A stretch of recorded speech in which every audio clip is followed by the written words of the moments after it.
Receive the blessing of the new moon.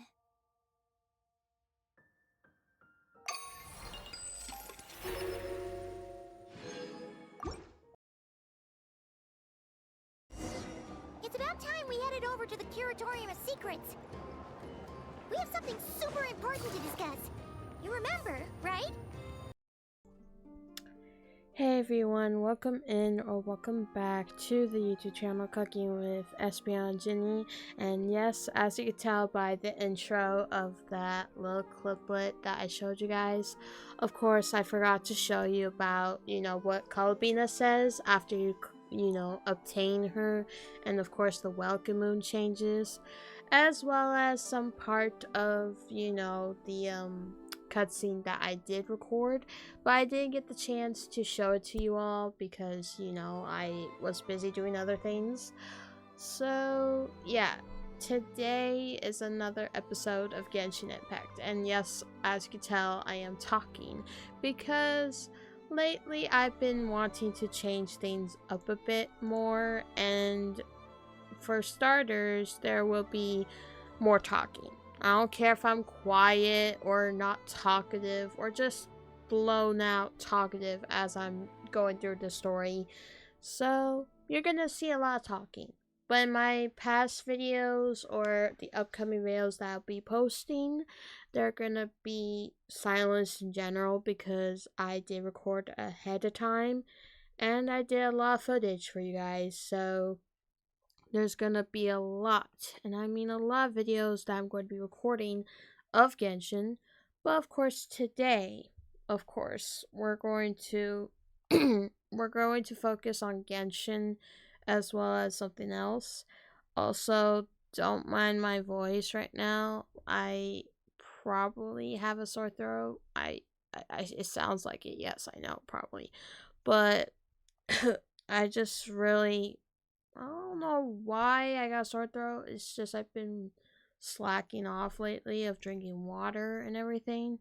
So if you hear my voice being all raspy and all, that's because of that. But I will get better since I have, my Stanley full of water. So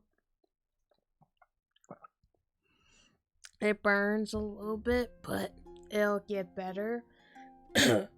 But yeah.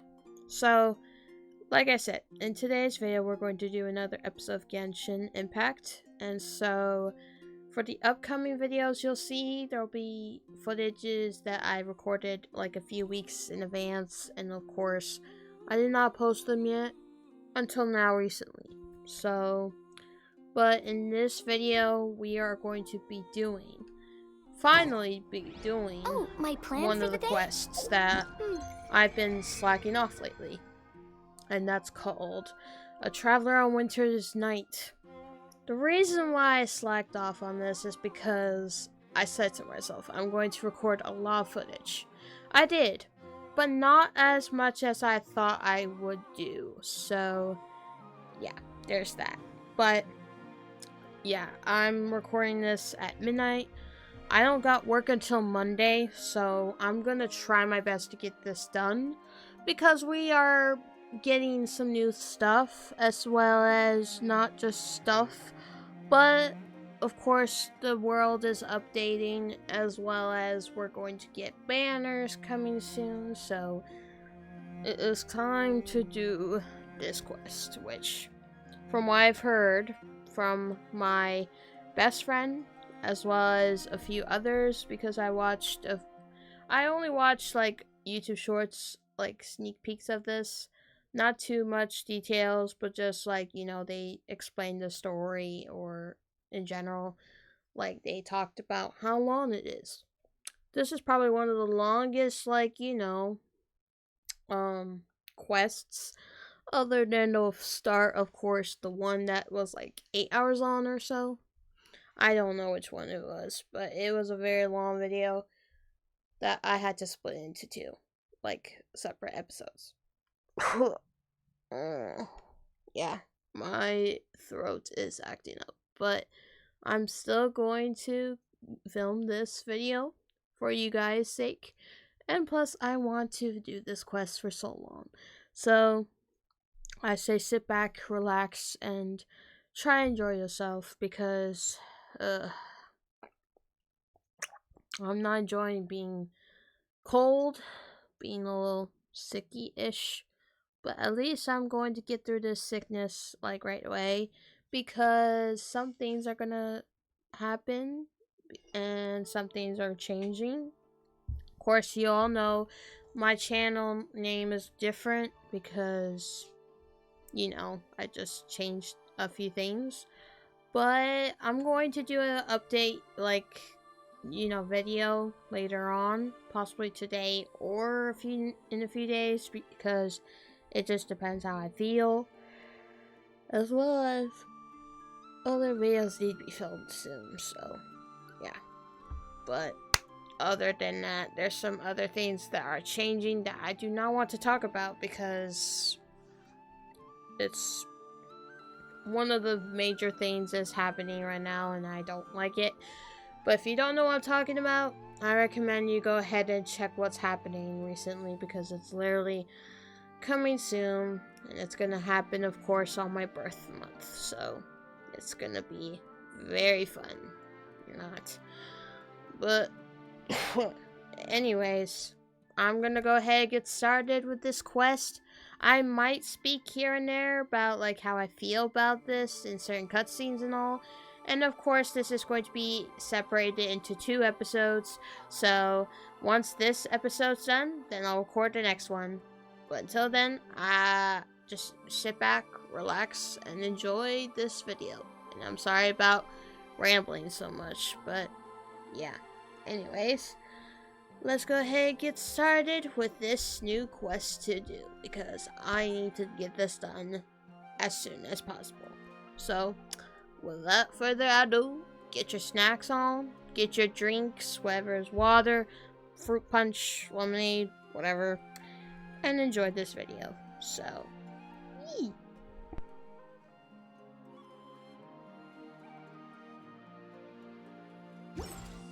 Doing whatever I feel like.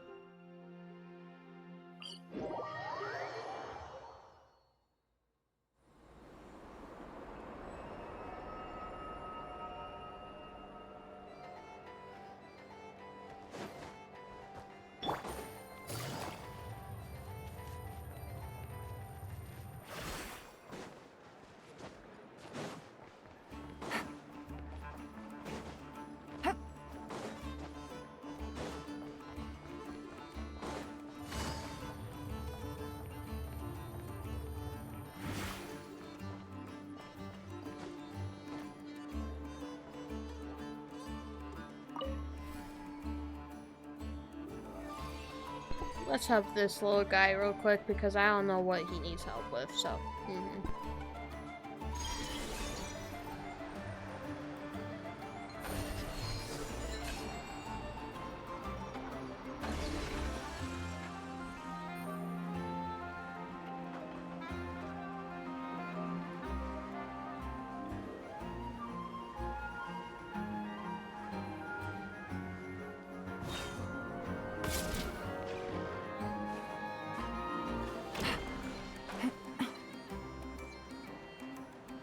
I actually don't know where this little guy is. Well, I have no idea, and I don't have enough time, so I might as well just, you know, do this later. I really am, like, delirious a bit, but yeah, we're gonna do that later. Sorry, whatever your thing's called. I don't remember the name of it, so yeah. Anyways, yeah. Take it easy.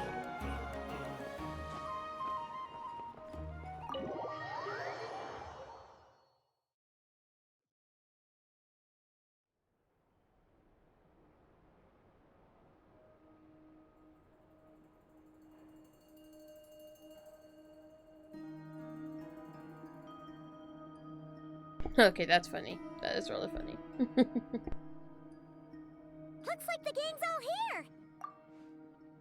Yep, all ready. How about you two? Green and good to go? Paimon's ready. Okay, can we go over the agenda again?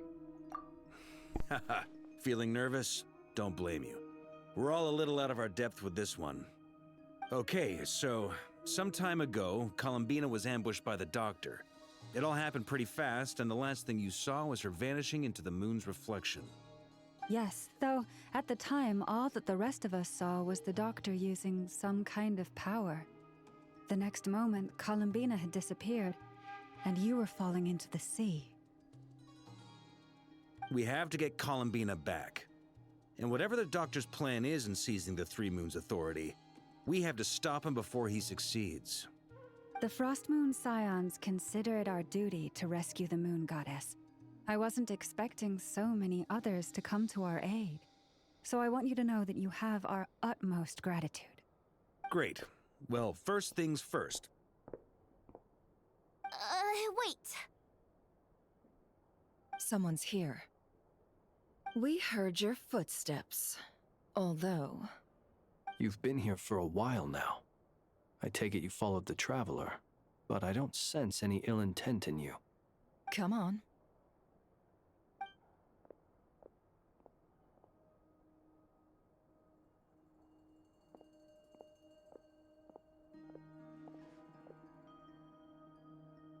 I figured it wouldn't take you long to notice me. I come bearing news from my lady, the Knave. Dottore went through the motions of returning to Snezhnaya, but it was obviously a facade. However, he has not returned to the Kuvaki Experimental Design Bureau, nor has he made an appearance in Nasha Town. Well, in that case, he'll be in his lab way up north. I always wondered why he applied for his own private pad. He was planning this all along. Tell them that Sandrone and I will go on ahead. If they still intend to pursue this matter, they should meet us at the research center in the northern tip of Nodcry. Nice of Columbina's two best friends to think of us. We appreciate the heads up. Our sincere thanks to the Fatui for your aid.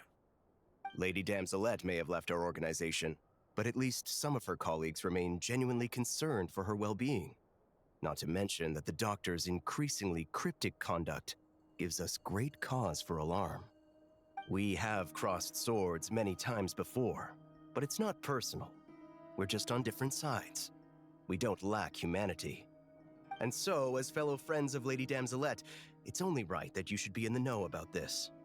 Arlecchino's situational awareness has saved us a lot of trouble.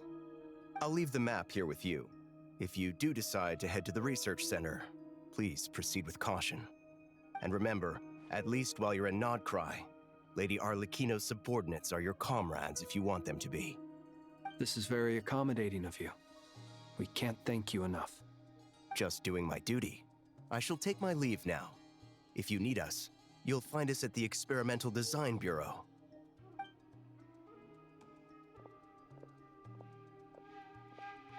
So, the Doctors left the Experimental Design Bureau and headed to some research center up north. Marionette seems to think he's been planning this for a long time. But when did it start? Before he even arrived in Nodcry? It seems his loyalty to the Tsaritsa is lip service at most. Behind the scenes, he may even be working against her. Whatever his motives, we know that he's decisive and incredibly ruthless. Facing him unprepared would be a recipe for disaster. At this stage, it's difficult to predict his next steps. I suggest we split into two groups. We need some people to stay behind and guard Nasha Town. Well, as much as I'd love to help, infiltrating research labs isn't really my area of expertise. But at least take Cool Your Jet's Ducky with you. It should be some help during the battle. And as for Miss Inefa, I suppose you will stay to protect Miss Aino? Detecting operational logic. Protect Aino. Priority. High. Just in case, Servarka, I think it would be best if you stayed behind as well. You can leave the research center to us. I mean, I would have said the Knight of Berea should probably be out on the front line, but okay, fine. Leave Nasha Town to me. Be careful out there, okay? If things get out of hand, fall back right away. Yehoda will be on hand to assist you. In my absence, she can handle any intel gathering work. You got it, boss. You guys make sure to get back here in one piece, all right? We will. Things are moving fast. We'd better head off soon if we hope to keep pace. Paimon, you should stay behind to help everyone here. So, it's infiltrate a secret research facility, or... Yeah, alright. Paimon will help out here instead. Sounds like it's gonna be a pretty intense fight. We all have to bring our A game here. So, anything you need to wrap up before we leave?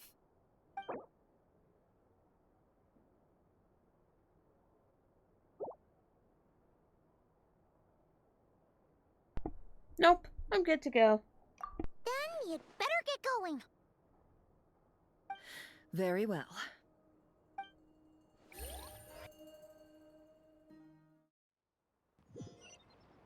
All these broken machines on the ground. Someone got here before us. Could it be Arlecchino and Sandrone?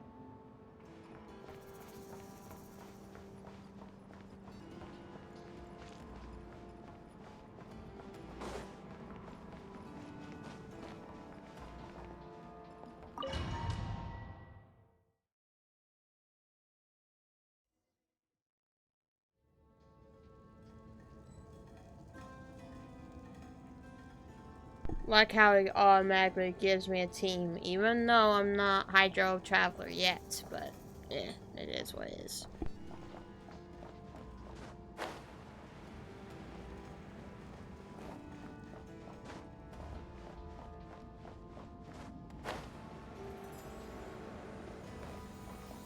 This looks very spooky though, but I wouldn't say spooky in a creepy way, it's just very torn up and all that.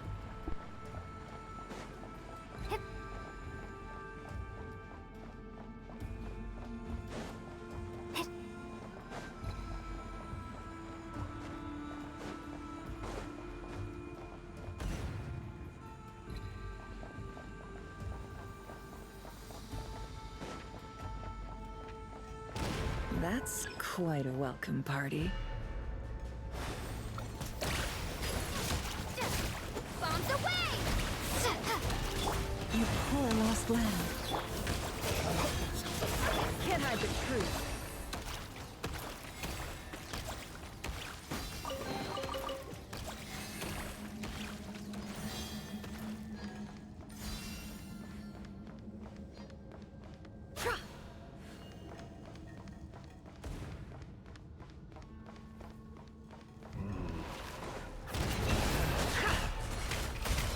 No more lies. Leave this place. Observe.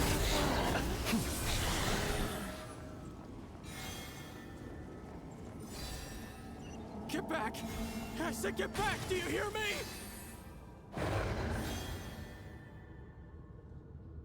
Why isn't it working?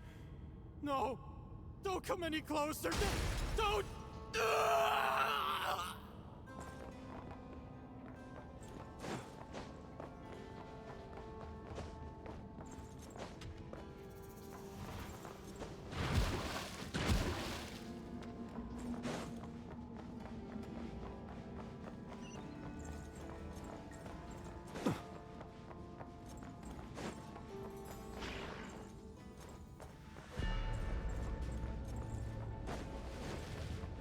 Be silent.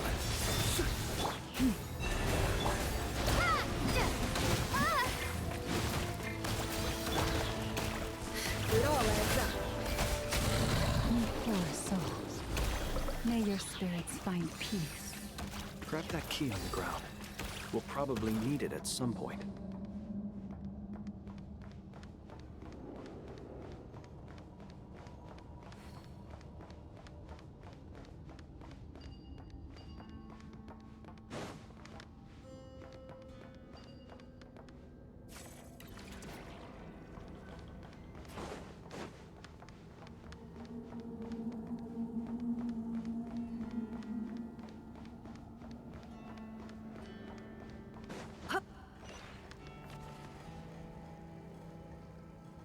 Watch out. There's no way through. Let's go around.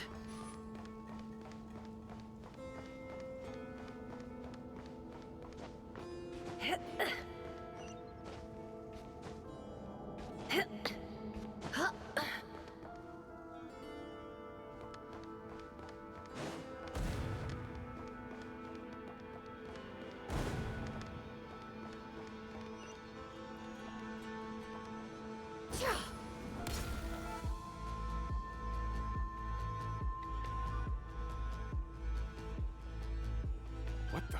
Trespassers? Here? What's wrong with you people? We're looking for the doctor, and we understand he might be here. I see you're fleeing the facility.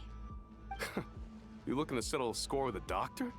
Good luck with that. I don't think you have many chances left. Perhaps. But you might have a chance to live if you start talking. 2 other Harbingers had the same idea as you. They're already inside. But what good is it gonna do? The doctor wouldn't do something like this unprepared. Seems to me that you're not too thrilled about being his subordinate. Also, is it just me, or do I sense monsters nearby? If you'd prefer their company to ours, that can easily be arranged. We need to know what the doctor is up to. Please, if you know anything at all, tell me. That's shocking. I spoke, even though, you know what? I'm not gonna even judge it, but like, okay, I can speak now. Okay, wow. This is about more than us versus the doctor. His actions could have consequences for all of Nodcry. And perhaps even your homeland, Snezhnaya.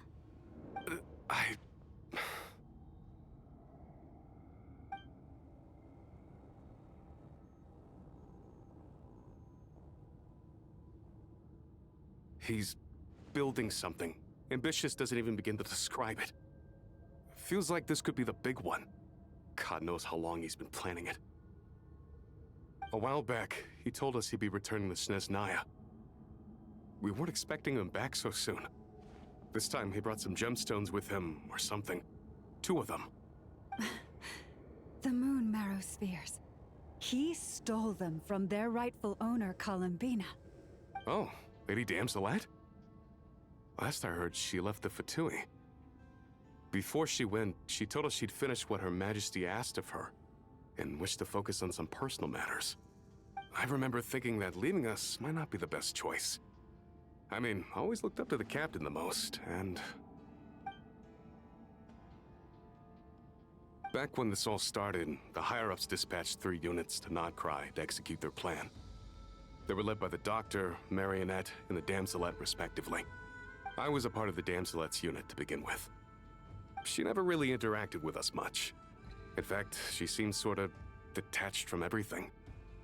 Not because she was distracted, just felt like she was indifferent to the world around her. Like she had no stake in anything that happened. She always seemed like she was staring off into the distance.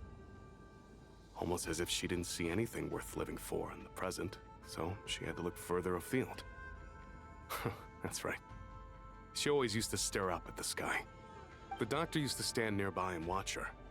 Apparently they got along well at first, but somewhere along the way, she grew wary of him. Started avoiding him as much as possible. After she left, everyone in our unit merged with the Doctor's. He's similarly indifferent to the world, except when it comes to the moons. He seems to have big plans for them. Right now, obtaining the 3 moons is his #1 priority. He even said, if he can only get his hands on 2 of them, he'll create a 3rd one himself. How would he create an artificial moon marrow? Maybe the knowledge he gained from the Hyperborean phantoms has something to do with it. Thank you for cooperating. We appreciate the level of detail. I get the sense that you'd serve under Columbina again if you had the chance. Would that be fair? No, she's no longer a Harbinger. As a member of the Fatui, my loyalty will always belong to the Tsaritsa. I'm only telling you all this because I don't completely trust the Doctor. His actions do not align with the goals that first brought us to Nodcry. I understand. We'll do everything within our power to stop him. The Knaves unit is based at the Kuvaki Experimental Design Bureau. Maybe you can seek refuge with them. Well, now we know what's going on here. Artificial moon marrow. He's likely well on the way to completing it. Dottore's technological capabilities are far more advanced than I thought. I fear this could get ugly. Everyone, prepare yourselves.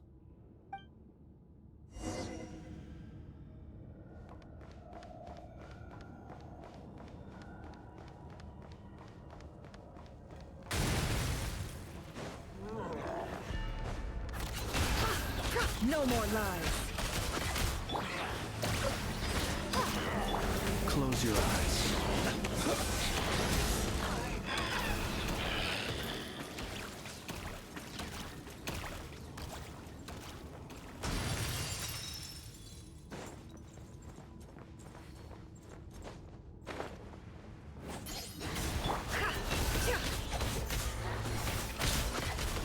Can't hide the truth. Be silent. Close your eyes. No more lies. Seek within.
Welcome, one and all.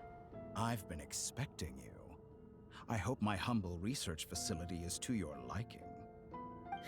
Yeah, we really appreciated fighting our way in through a horde of monsters. The gall! You expect us to believe you've just been patiently waiting for us? Of course I have. Should I be worried about something? Everything seems to be going quite smoothly so far, and you've shown up right on schedule. First Sandrone and Arlecchino, now you. Ah, quite a surfeit of guests I've had today.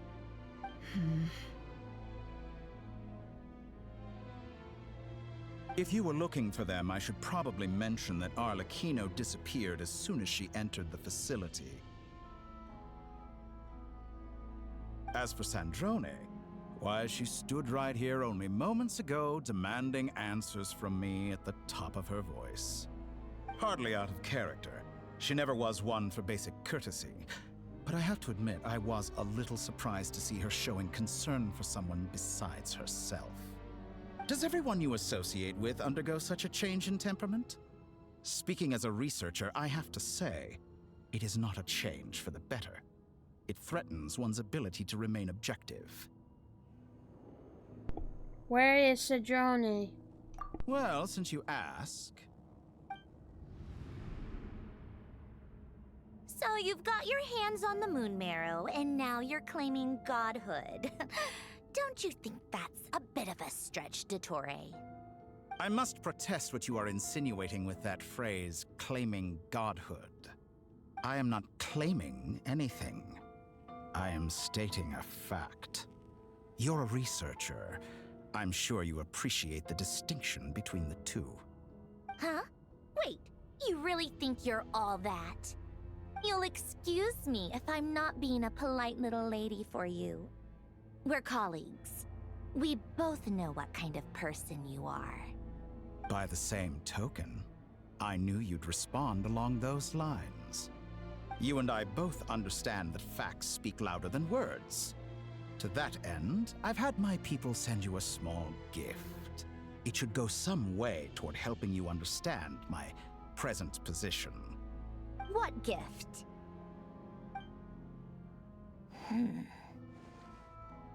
Where have all your troops gone?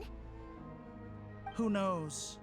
Perhaps they are already marching toward a new world, following in the footsteps of an unknown god.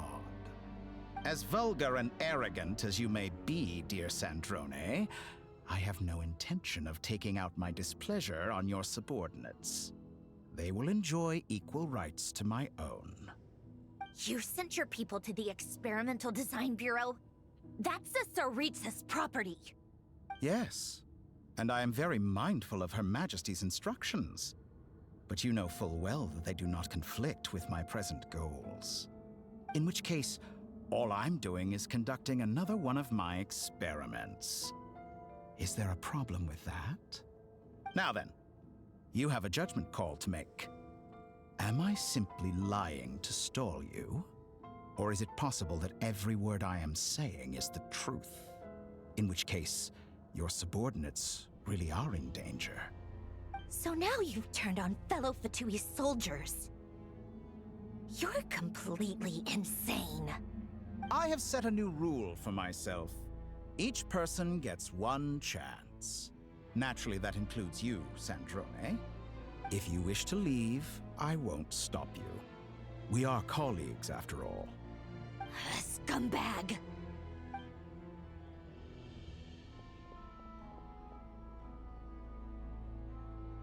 Still, I hadn't expecting a counted word on from Sandrone her sparing any mouth. thought for the people of this world. Shame. I always found her self-centeredness to be one of her few better qualities. How can she ever hope to achieve greatness when she's so obsessed with protecting her little design bureau? It's more than a little disingenuous to speak of achieving greatness while taking hostages. Or does honor no longer mean anything to you? Honor? I have the marrow of 2 moons in my possession and will soon complete the construction of a 3rd. I will be the god of a new world. And you speak to me of honor? How charmingly naive. Those are sacred relics. You do not deserve them. In my view, many in this world do not deserve to be alive. And yet, I mercifully permit them to go on living, do I not? You'll come to regret your actions. Will I now? Let's see if you can make me.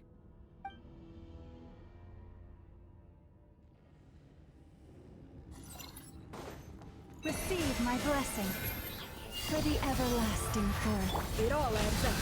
The deception ends here. Target acquired. Beware the creatures of the night.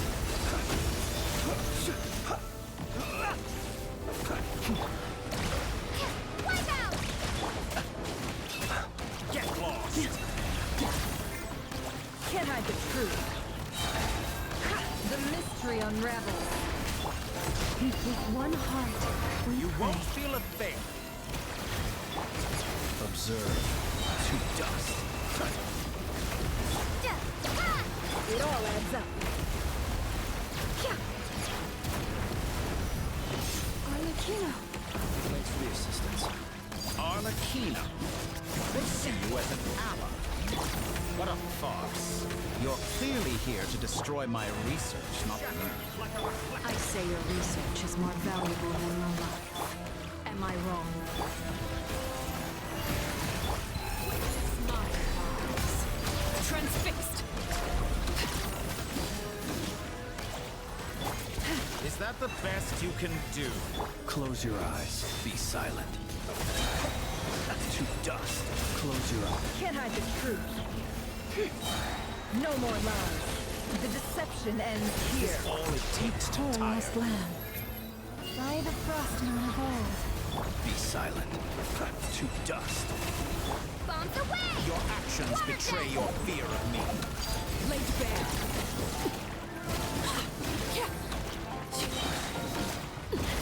Forest, protect us.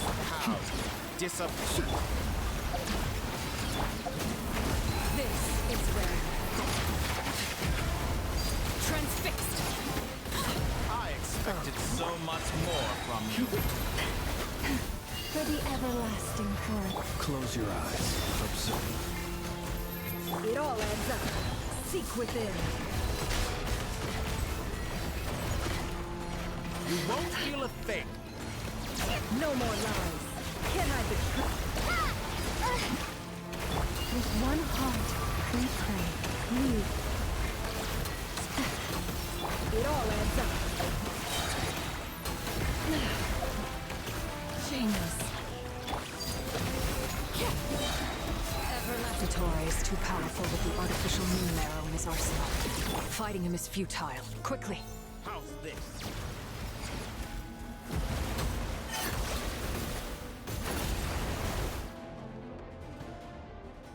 Let's go. I've always thought it is wiser to flee than surrender.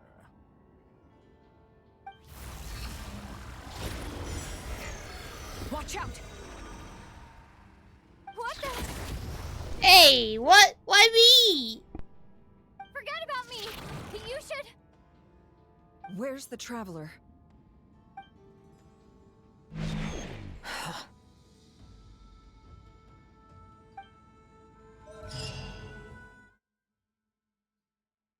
Why me, bro? Why me? Ah.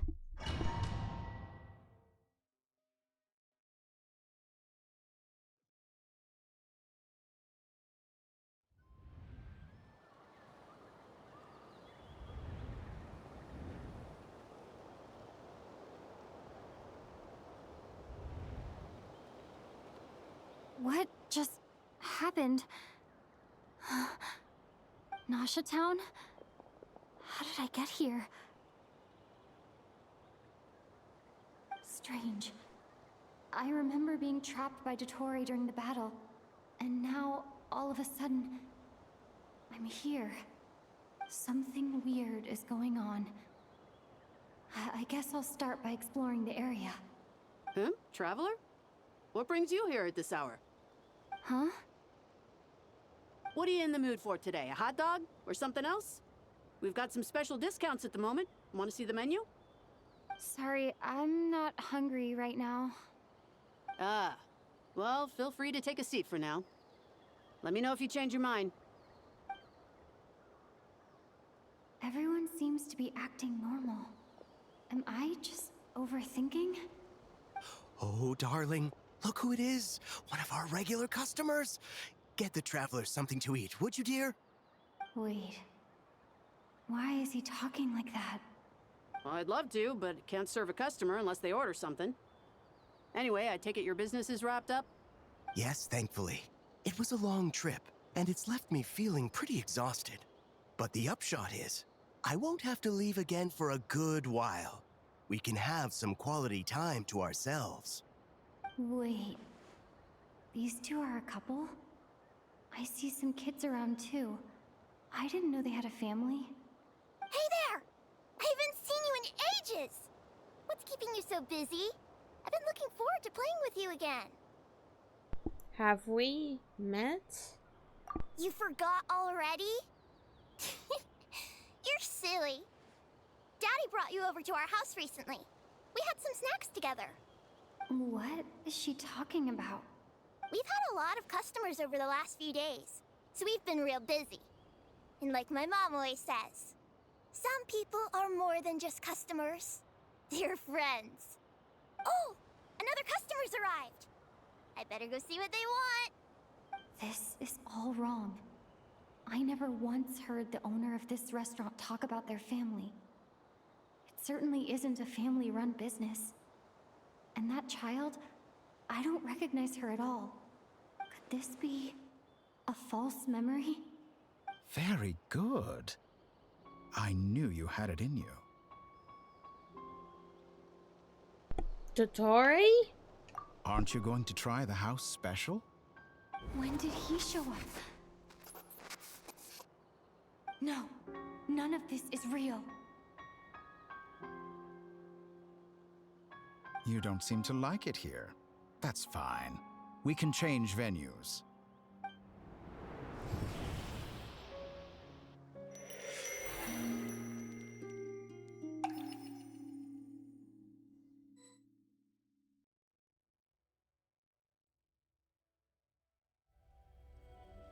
Calabina! I'm still alive. Where is this place? It took all my strength to open the moon gate, and then I leapt into it. So this is the moon's reflection? The mysterious realm beyond the gate?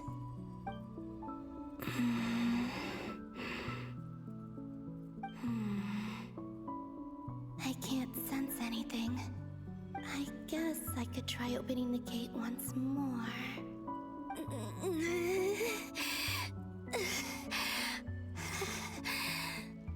No response. Maybe this space can't be opened from inside. If this was the space that killed both Revier and his lover, then why am I unscathed? Or... no, I'm not unscathed. Even the air here feels frozen in place. There is nothing here with which I can restore my power. I should conserve my strength and proceed with caution.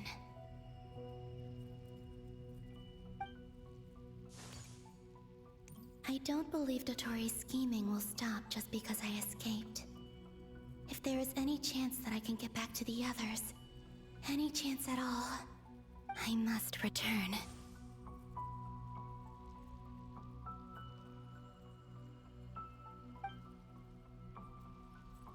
Emptiness. Silence. What is this place? Or maybe the real question is, what is it for? What's this? Looks like it responds to my power.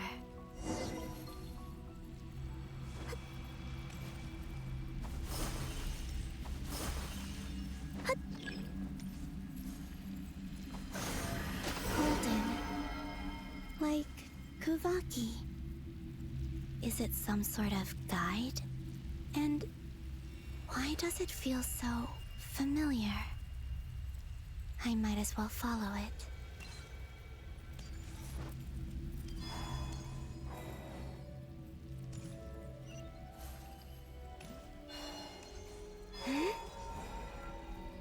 Where does this lead? Could it be the exit?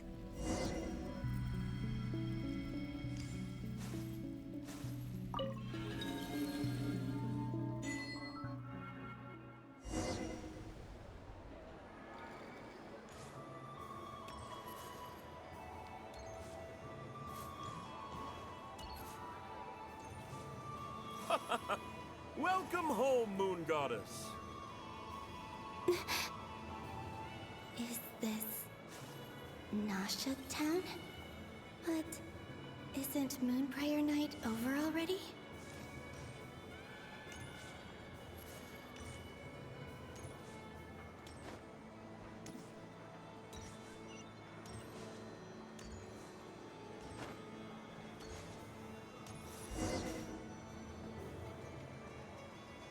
Goodbye for now, Columbina. I hope you have a wonderful night. I will. Everyone else. And... me? Are these... my memories?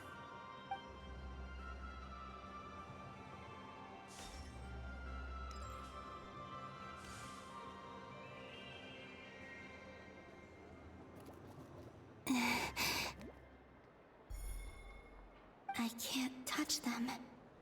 It's as if we're separated by some impenetrable power.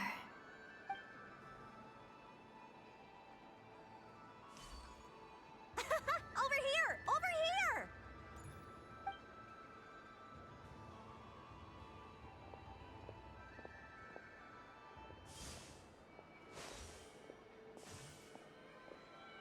But the people in these memories pass right through me. Just like when I disappeared. If only I had known what would come to pass after that. Even so, I should still take a look around. Just being back here. It gives me the strength to keep going.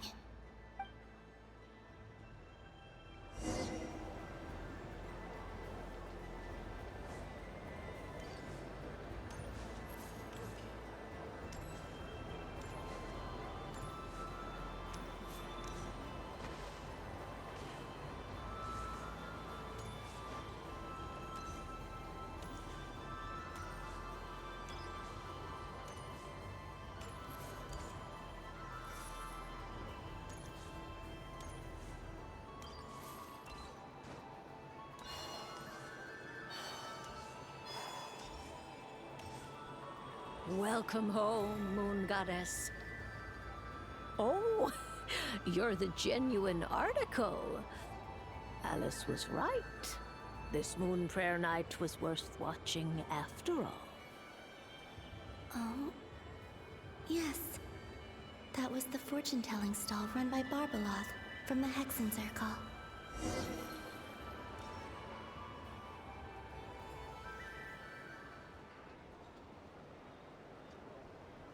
Please, draw the first lunar arcana. This represents destiny and is the foundation for the divination as a whole.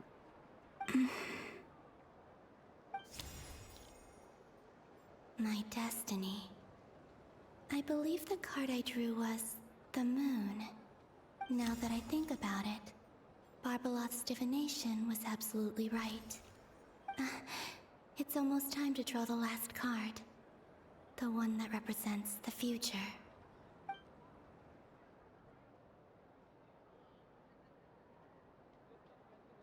That was the card that popped out on its own. From here, I think.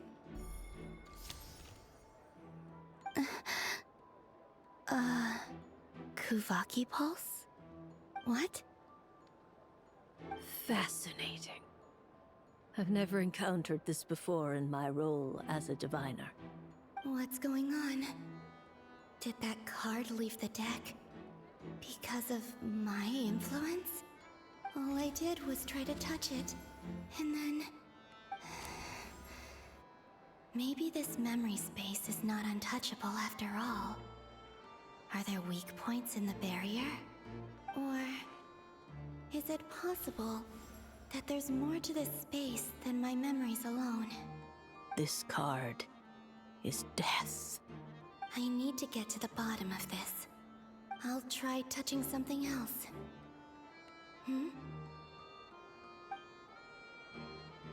Is this...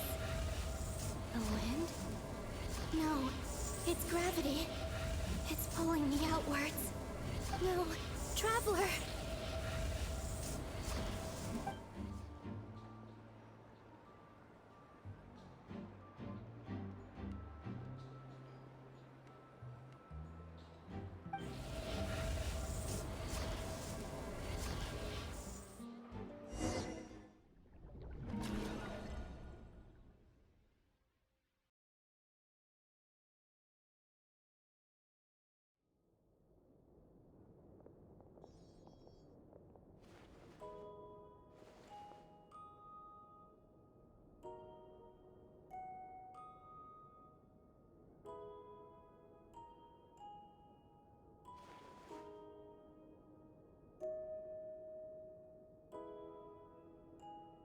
Haimon, listen to me. From the bottom of our hearts, we are so sorry. We completely understand how you must feel. The Traveler is trapped, and we all feel responsible for it. Don't say that! Haimon's not a little kid! You didn't leave her behind on purpose! There was nothing you could do!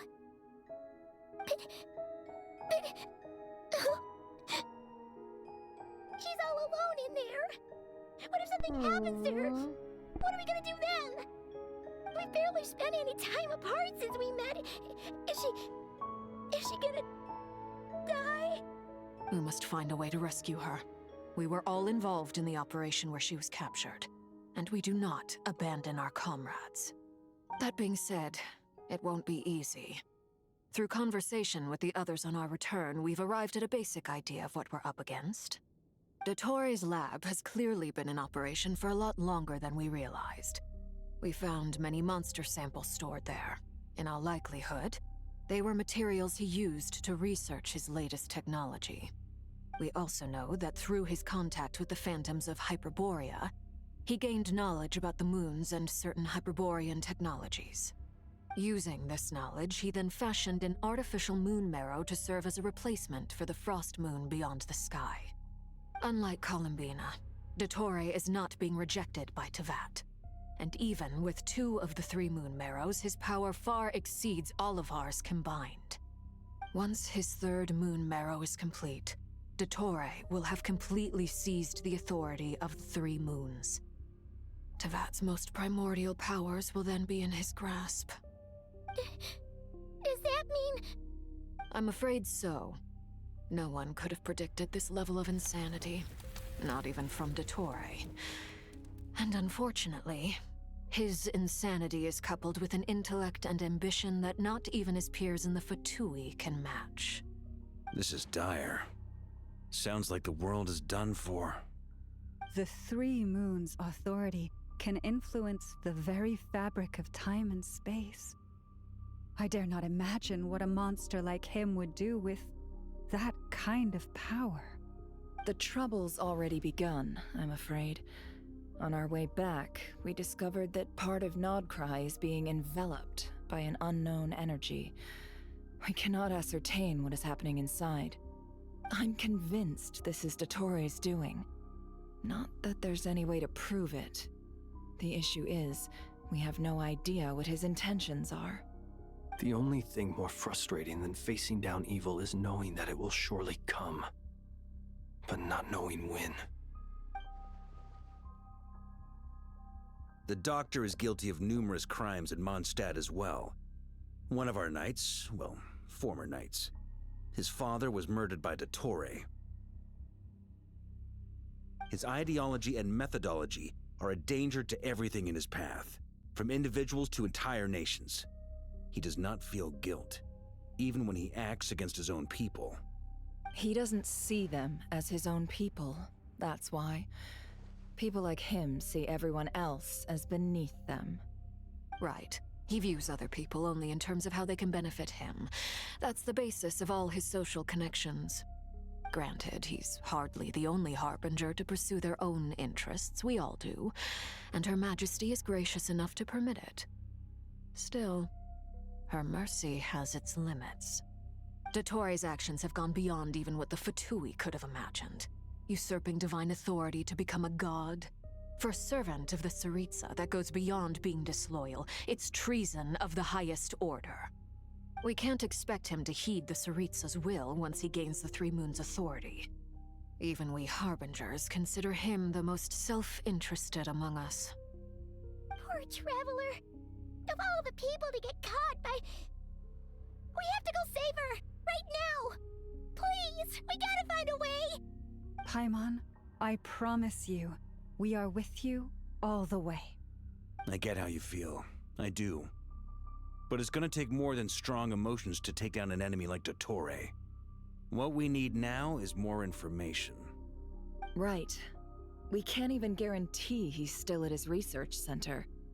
Before we can think about mounting a rescue operation, we need to confirm the Traveler's location. I'll find a way. Paimon knows, but... She's so scared. If anything happens to the Traveler... She might be the strongest person Paimon knows, but she's still human. She feels pain and bleeds just like anyone else. Then think things through before you stick your neck out. Unless you want to lose your head. Sandrone. Miss Sandrone, you're okay? Put the stuff over there, and be gentle with it. Am I okay? As you can see, I've had to move my whole livelihood out of the Experimental Design Bureau. It's been swallowed up by Dottore's energy field. If I'd left it any longer, I probably would have gotten stuck there. Ugh, Dottore always goes a little loco when he finds a shiny new toy. Not that he'd ever admit that. But this time, he's gone full psycho.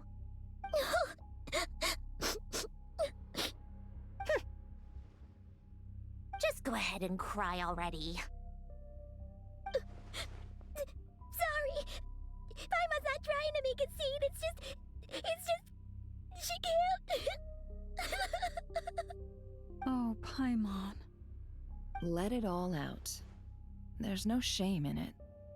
When you're overwhelmed by fear and despair, crying can help get it out of your system. You'll feel better for it. Okay then, while the baby of the group is having a moment, how about the grown-ups get to work? Give me your hand. You've made a discovery? Polonia, scan.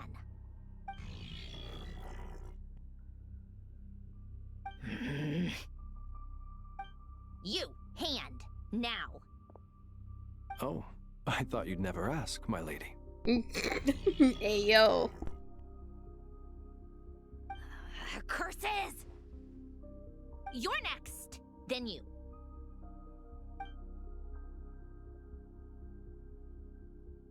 Dottore, you son of a... He's done something to us! Everyone who entered his research center has been implanted with some sort of curse. I don't feel anything unusual at the moment. Does that mean it hasn't activated yet? Is there a way to figure out its purpose and what might trigger it? My best guess is Dottore created it using the Moon Goddess's powers. 1 second, analyzing. Ugh! That friggin' maniac! So, what twisted game is he playing this time?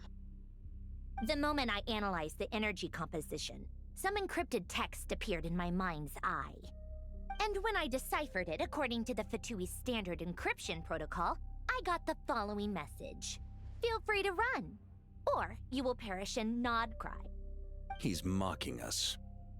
Yep, he loves to toy with people. Only in this case, there might be more to it. But I didn't detect any murderous intent or malice either in the message or the curse's energy. As if this is him at his least malicious. Or perhaps all people are cowards in his eyes. Maybe he thinks the threat alone will be effective. What a despicable person. And he has the Traveler in his grasp. If I may, as unhinged as Dottore may be, he has always exercised great patience with the objects of his interest. I remember a comment he made when we first arrived in Nodcry. He said, "This world is, on the whole, an exceedingly dull place. But at least there are a few intriguing features, such as the gods, or the Traveler. Presumably, they interest him because they're unknown quantities. He wants to understand as much as he can about them." Agreed. The Traveler is Tevat's 4th descender. All Harbingers are aware of this. Since Dottore took such pains to capture the Traveler, he is unlikely to kill her right away. Okay, but we still have to do that rescue operation. Of course. I also think we need to read between the lines with Dottore's message. If he's encouraging us to run, that means we mustn't leave Nodcry under any circumstances. My guess is, his curse will only trigger if we leave.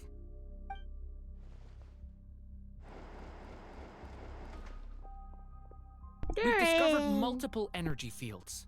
Albedo is still attempting to analyze their structure. He told me to report back first. Each field is slowly growing, swallowing up more of the surrounding area in the process. And the pace of their expansion has increased since we first examined them. He's probably trying to swallow Nodcry whole. His nefarious ambition knows no bounds. If this continues, the whole of Tevat will be in trouble, not just Nodcry.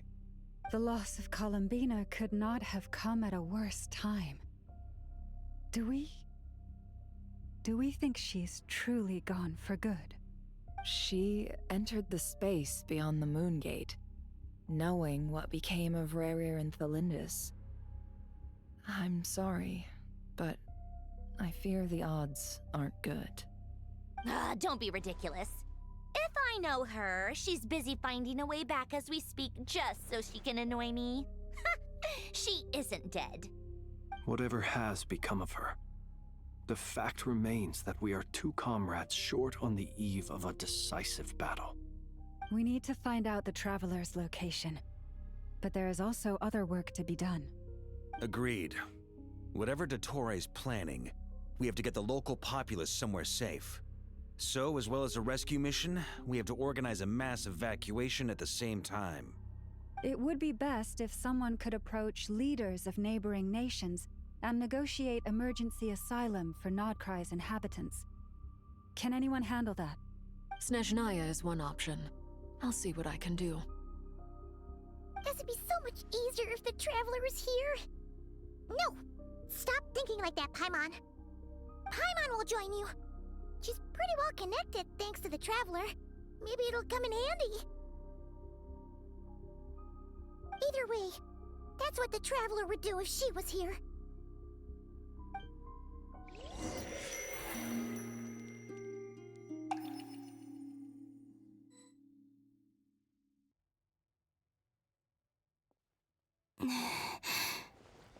Back here again.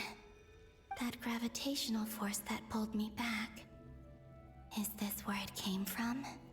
When I saw that memory of Moon Prayer Night, I think I influenced reality. Was it just a coincidence? Or if only I could have sent the others some kind of warning on Moon Prayer Night. Maybe we could have stopped Dottore. I feel so heavy. Does entering that space consume a lot of energy?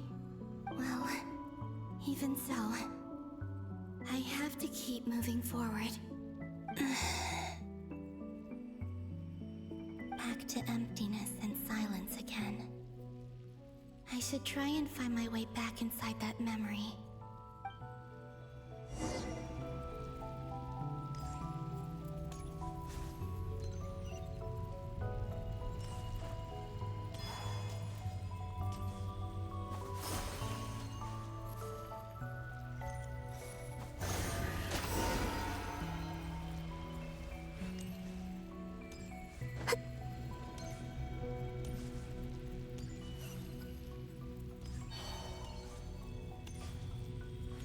The entrance from last time isn't showing up. What am I missing?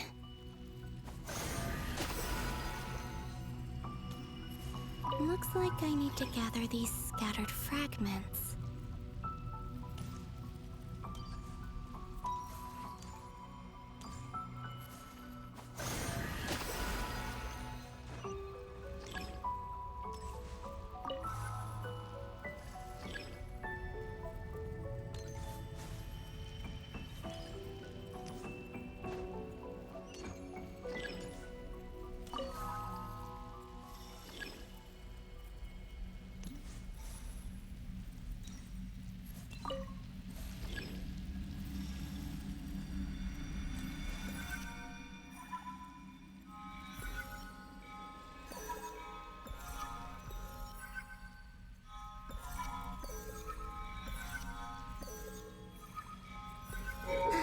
It worked.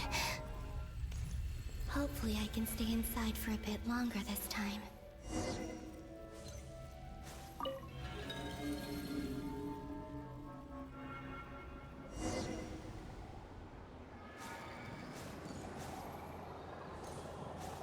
Ad Astra Abyssosk. Welcome to the Adventurers Guild. What? This doesn't look like Moon Prayer Night.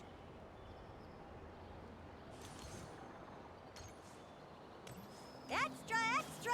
Latest issue of the Nausea Express! I don't think I've ever been here.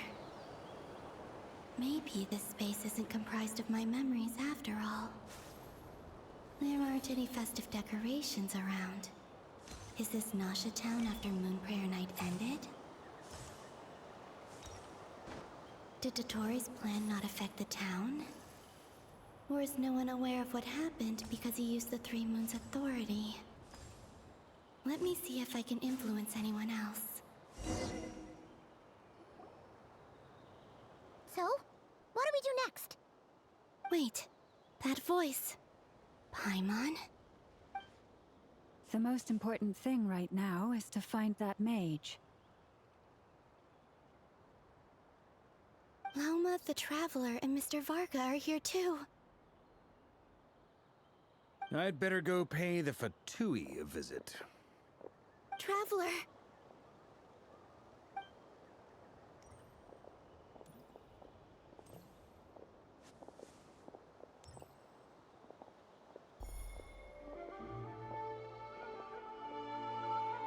Huh?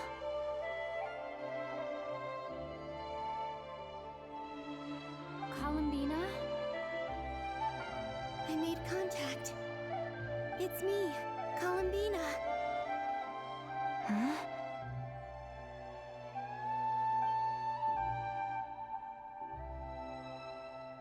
Traveler? Let's go! This is no time to be spacing out! Huh? Huh? Wait a moment. This has happened before. This is what happened when I disappeared. I stood right over there, thinking that no one would ever find me again. It was only when she called my name that I decided to follow them. But did she turn around because she sensed my touch just now? Is it really possible that from in here, I can change the past? If I keep following them, maybe... Huh? It's that gravity again.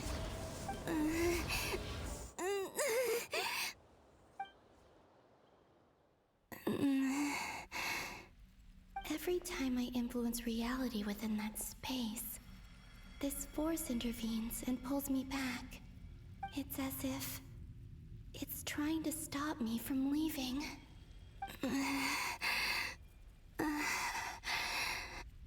I'm getting weaker and weaker. I'll just have to try another approach next time. Come on, Columbina. Keep going. You have to tell everyone what happened.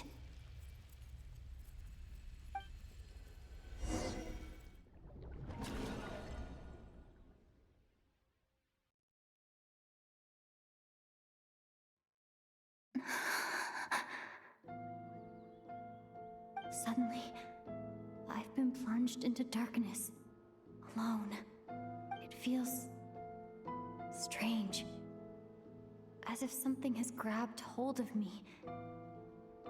Is Dottore now powerful enough to interfere with space itself? Look at you, standing so still in total silence. I almost didn't recognize you. Hello there, traveler.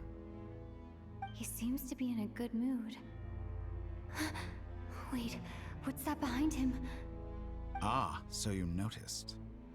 This is the completed Triloom. 2 primordial moon marrows and 1 artificial specimen. You are wary of it. Good. Maintain that reverence. You performed well in that recent battle. Brave and reckless as always. Courage is the sign of a true hero, and impulsiveness is the hallmark of those who strive to advance. I say this not to belittle you. Most creatures are far more timid by comparison. 3 moon marrows. Does that mean the artificial one is now complete too? Well spotted. What do you think? For a replica I built myself, I dare say it looks the part. Dottore, are you planting illusions in my mind? I have no interest in fooling your eyes. On the contrary, I hope to show you the true essence of all that you see before you. Is this not a beautiful city? People live in peace and find joy in their work. The streets are safe. People can even leave their doors unlocked at night. You might say it is the Elysium everyone dreams of. All available data indicates your values and worldview conform with the mainstream. This kind of society should be quite to your taste. False beauty is deceitful. Lies are to no one's taste. I wonder, is it your moral standards that are too high? Or your expectations of reality? Answer me this.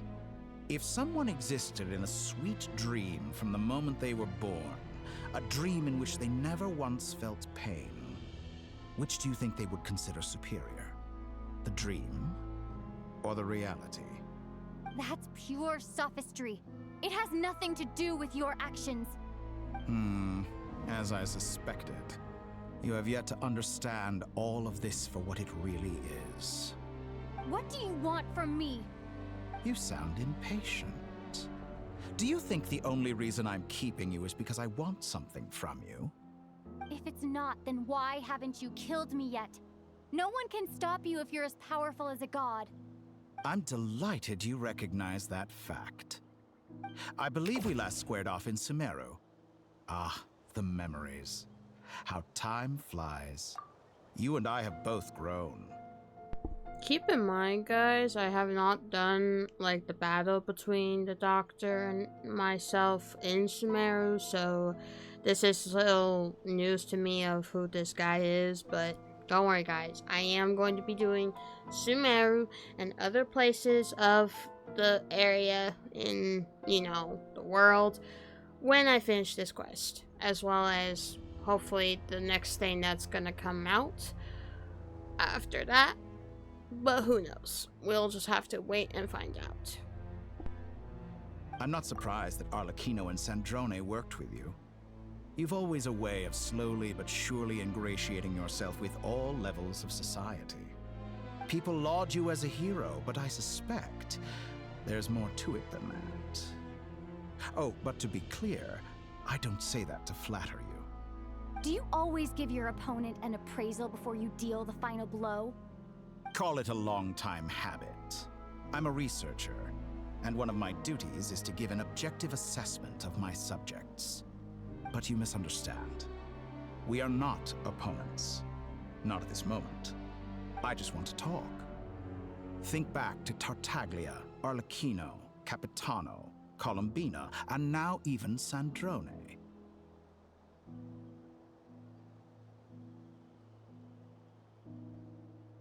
You've worked with each of them in the past. I believe you can work with me as well. You wish. What makes you so sure? Well, why not? Should the good associate only with the good and the bad befriend only the bad? I like to think we could have a more mature relationship than that. Surely you don't think all your relationships are grounded in friendship or shared ideals? People come together because it benefits them to do so. If you think of the people you admire, you must surely admit that they have provided some benefit to you. Morality, ambition, dreams. People have plenty of words to embellish the nature of their relationships. But once you break free from those ethical frameworks, you will see that the only thing connecting the two of you is mutual benefit. And that is what I'd like to talk to you about. We're finally getting into it. He's probably been planning to kidnap me for a long time now. But for what exactly? He has the authority of all three moons. I won't be able to gain the upper hand in a fight. Best if I pretend that I'm willing to negotiate for now. You say you're a god, but you also speak of mutual benefit. What could a god want that the three moons cannot provide? Excellent question. But before I answer, I would ask you the same thing. Gaining Colombina's allegiance was a rare and extraordinary feat. But the Moon Marrows are now in my hands, and I have the edge over her. For this artificial moon is not being rejected by Teyvat. Her identity and lineage may have been a thing of glory in the old world, but they were also shackles that prevented her from ever integrating into Teyvat. I, on the other hand, you may view me as a thief, but I have overcome that limitation. So what is it that the Three Moons cannot grant you? What stops you from negotiating with me to get what you want? I don't make deals with lying psychopaths. That's quite an accusation. Are you expecting me to get angry with you? Well, this is one aspect in which my personal growth has served me well. In the past, my less mature self might have been disappointed, perhaps even angry, over a small setback like this. Like when you and Lesser Lord Kusanali joined forces to oppose me, for example. But things are different now. Just as the rich do not quibble with the poor, I no longer find myself perturbed by these trivial affairs. Human relationships end with conflicts of emotions and interests. But relations between humans and gods are different. And ours is even more unique. I have ascended to the highest heights and laid claim to unprecedented horizons. And you were no ordinary person to begin with.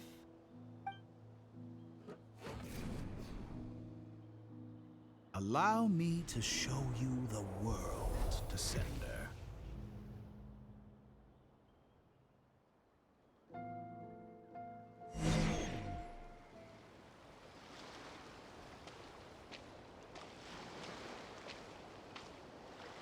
I really don't want to follow him, bro. Like, bro, why? I don't like you.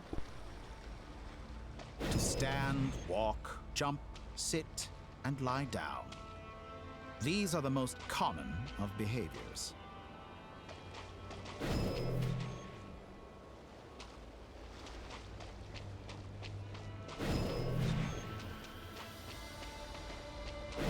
Have you ever wondered why we were born following such laws? Who stipulated that we could not fly instead of walk?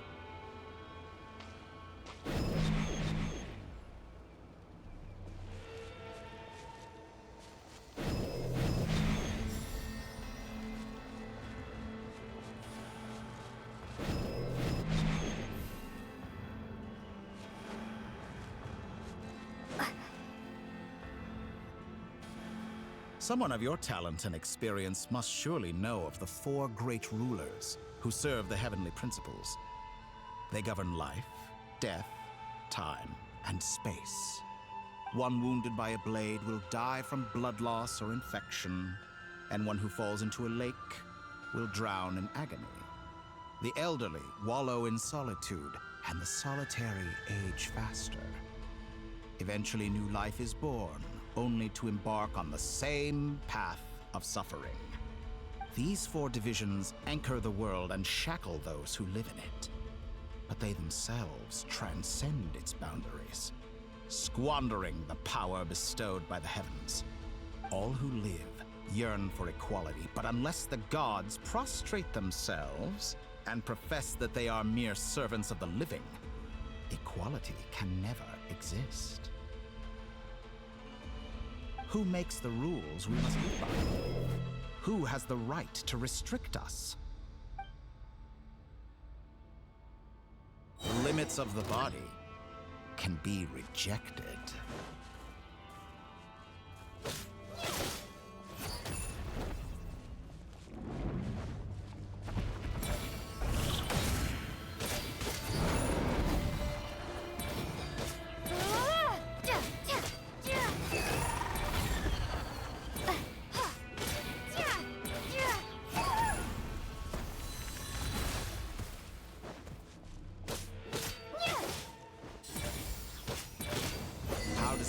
To be among those with absolute power.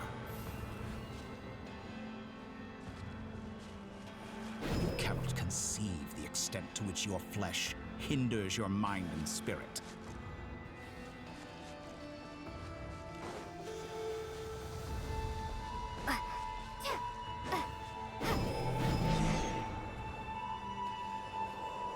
Only by discarding our useless, primitive eyes can we perceive a new world. How narrow-minded we all were in the past. Why should the final answer of the world not be the power that predates those of life, death, time, and space? The power of the Trilune. Through it, I have glimpsed new experimental possibilities. Nature suppressed, authority exiled, souls controlled.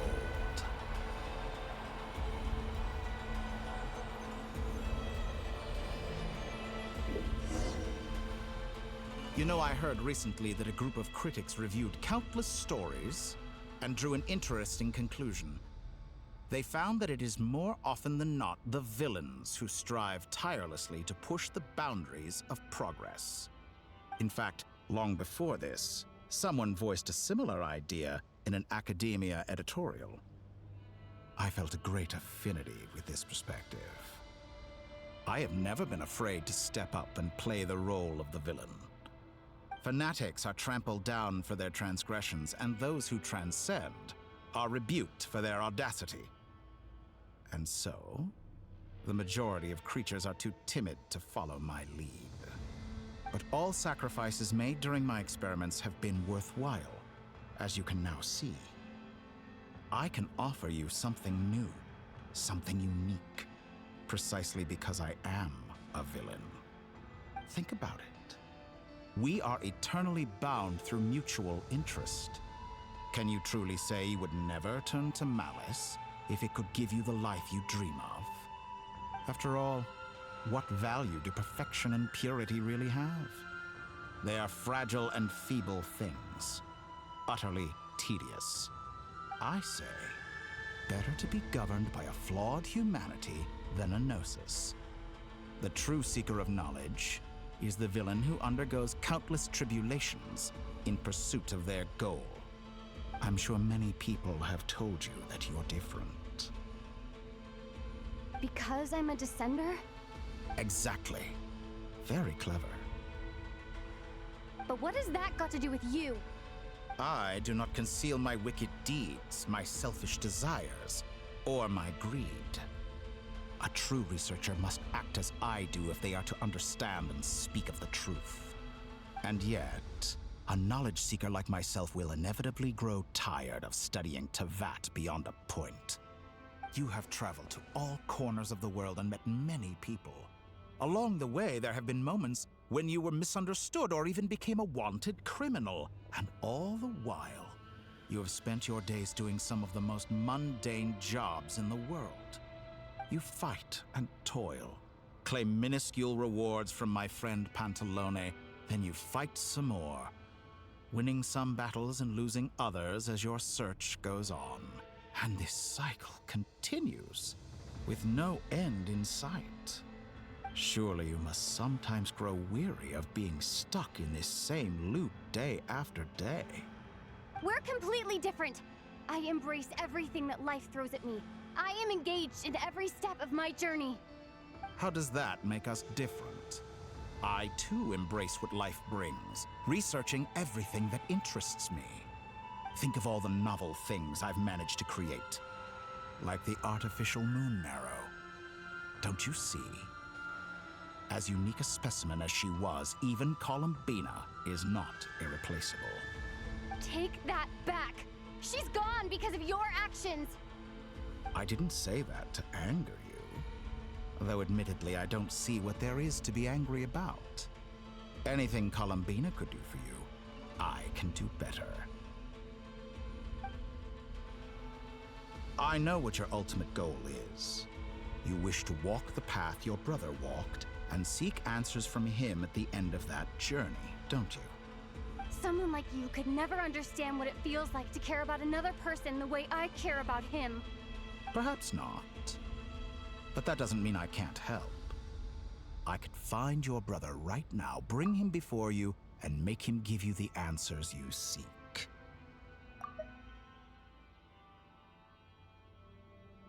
Yeah, right. That sounds so fibbing going on. That's a lie. Don't be so presumptuous. You'll never begin to understand the situation between us. Oh, no. This is no presumption. I'm only offering what I know is possible with the power of the Trilune. But it seems like you would sooner continue with your journey through this world. Why? Do you truly desire this journey? Or is it simply a necessary process from which you cannot escape? Think of all the time and energy you have spent, everything you've had to endure just to make it this far. Is this really what you want? Or has your hand been forced by the promise of that final answer? Yes, you have made many friends. But do they ever spare a thought for the void in your heart and what it yearns for? What you want is not friends. It is family. But do they know this? I, on the other hand, am far more considerate. Join my experiment, and in return, I will bring your meaningless journey and all its struggles to an end. This is a malicious attempt to manipulate me. But at the same time, he's stating some very human truths. Of course, he's right about my predicament. How can I deny it? I have faced ungrateful strangers, never-ending troubles, an endless quest for answers. I want to see him. After everything I've been through, words can't describe how much I miss him, how much I want to be reunited with him. Wherever you are right now, do you miss me too?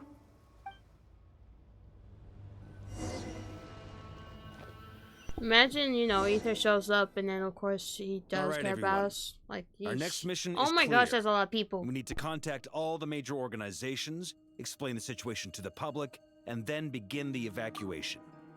You might as well get the whole Natlan squad now. Like, gosh dang. The residents of Notcry are quite dispersed. The two most populated areas are the Southern Isles and Pyramida. Miss Lauma, I will leave Hisi Island and Nasha Town in your hands. I will liaise with the Fatui and Pyramida. Agreed. We will reach out to Natlan and Snezhnaya. Anyone found north of the Experimental Design Bureau should follow the Fatui to Snezhnaya. As for those dwelling south of that line, I will ask the Voynich Guild to help persuade them to leave. Then I, Mr. Varka, and the Frostmoon Scions will escort them to Natlan. The Voynich Guild has dealings with the Curatorium of Secrets. I will send them a letter vouching for your credibility. Yehoda, you should help Lauma. This is too big of a task for one person. My wish has come true. You're willingly lending me your most capable employee for the day. Well, good for you if all this only takes a day. Of course, if it takes any longer, I'll be charging a fee. Boss, wait! Don't I get a say in this? Oh, I'm sorry. Something to add, Yehoda? Well, no one's more important to me than you, boss. And remember how Lauma healed your eye after that big battle? I think that's worth at least 2 or 3 days' work for the Frostmoon Scions.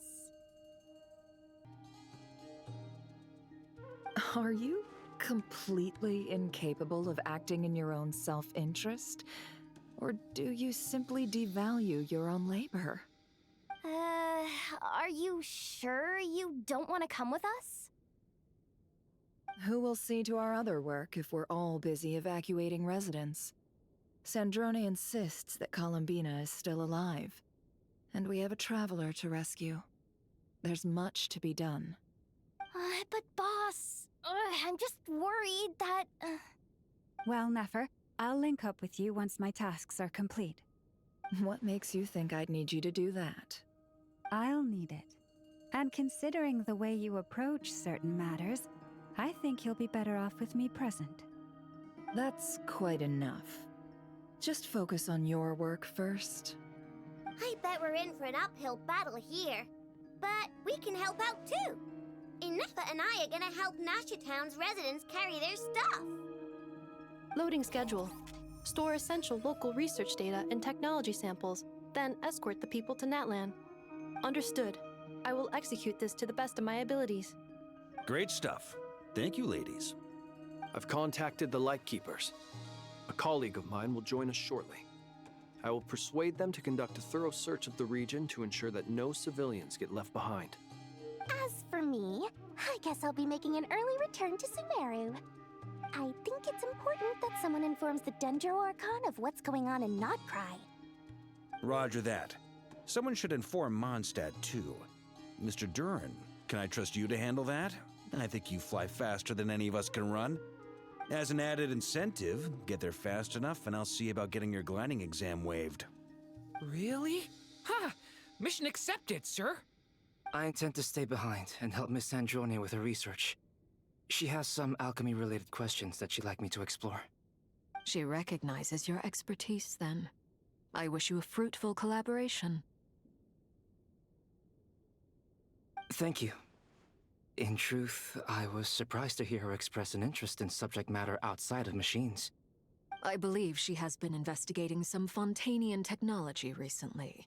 She made a point of bringing the relevant materials with her when she left the Experimental Design Bureau. She's sorting through everything in her room as we speak. I should mention that we have one other friend who isn't present. He hasn't made his position in all of this clear. But if we know anything about him, he's likely investigating on his own. Paimon's been very quiet today. But I know how close she and the Traveler are with the Natlanese. She should come with us to the border. Okay. Paimon will do her best. Make sure to heed Sandrone's warning. Many of us have been cursed by Dottore. As such, under no circumstances should anyone cross national borders. Remain within Nodcry. That aside, personally, I have faith in Columbina. Things look grim, sure, but who knows how it'll play out. Same goes for rescuing the Traveler. Both of them are important allies and friends. We'll be counting on you to gather intel on them, Miss Nefer. Oh, wonderful. You're all here. That voice again. Nicole? Whoa, that was loud. And it came out of nowhere. So mysterious. Sorry, this is the only way I can speak to you all right now. Please accept my apology. Anyway, time is short. I'll cut to the chase. We're still facing quite a catastrophe here at the world's borders. Alice has roped in every Hexen Circle member she can get a hold of. Except for me. She told me I had to come and help you all out as a matter of urgency. I quote, "You love talking, don't you? Well, now it's finally your time to shine.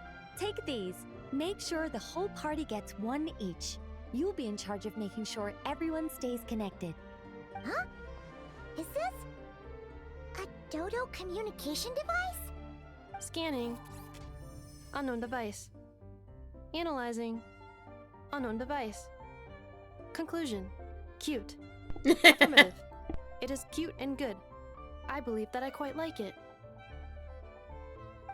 This is no ordinary Dodo communication device. It's my very own special modified version, specifically...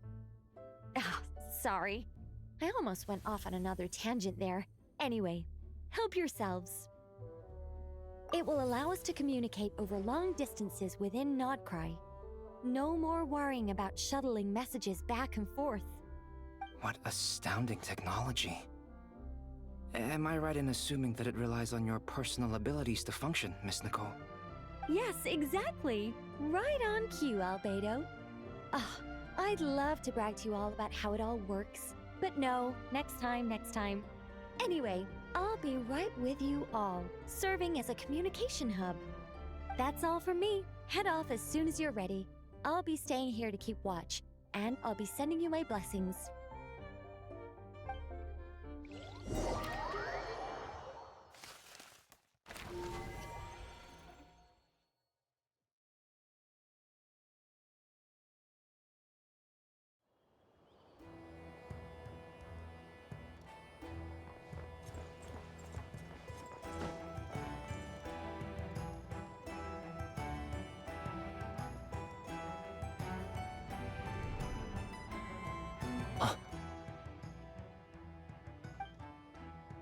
Sir Flint.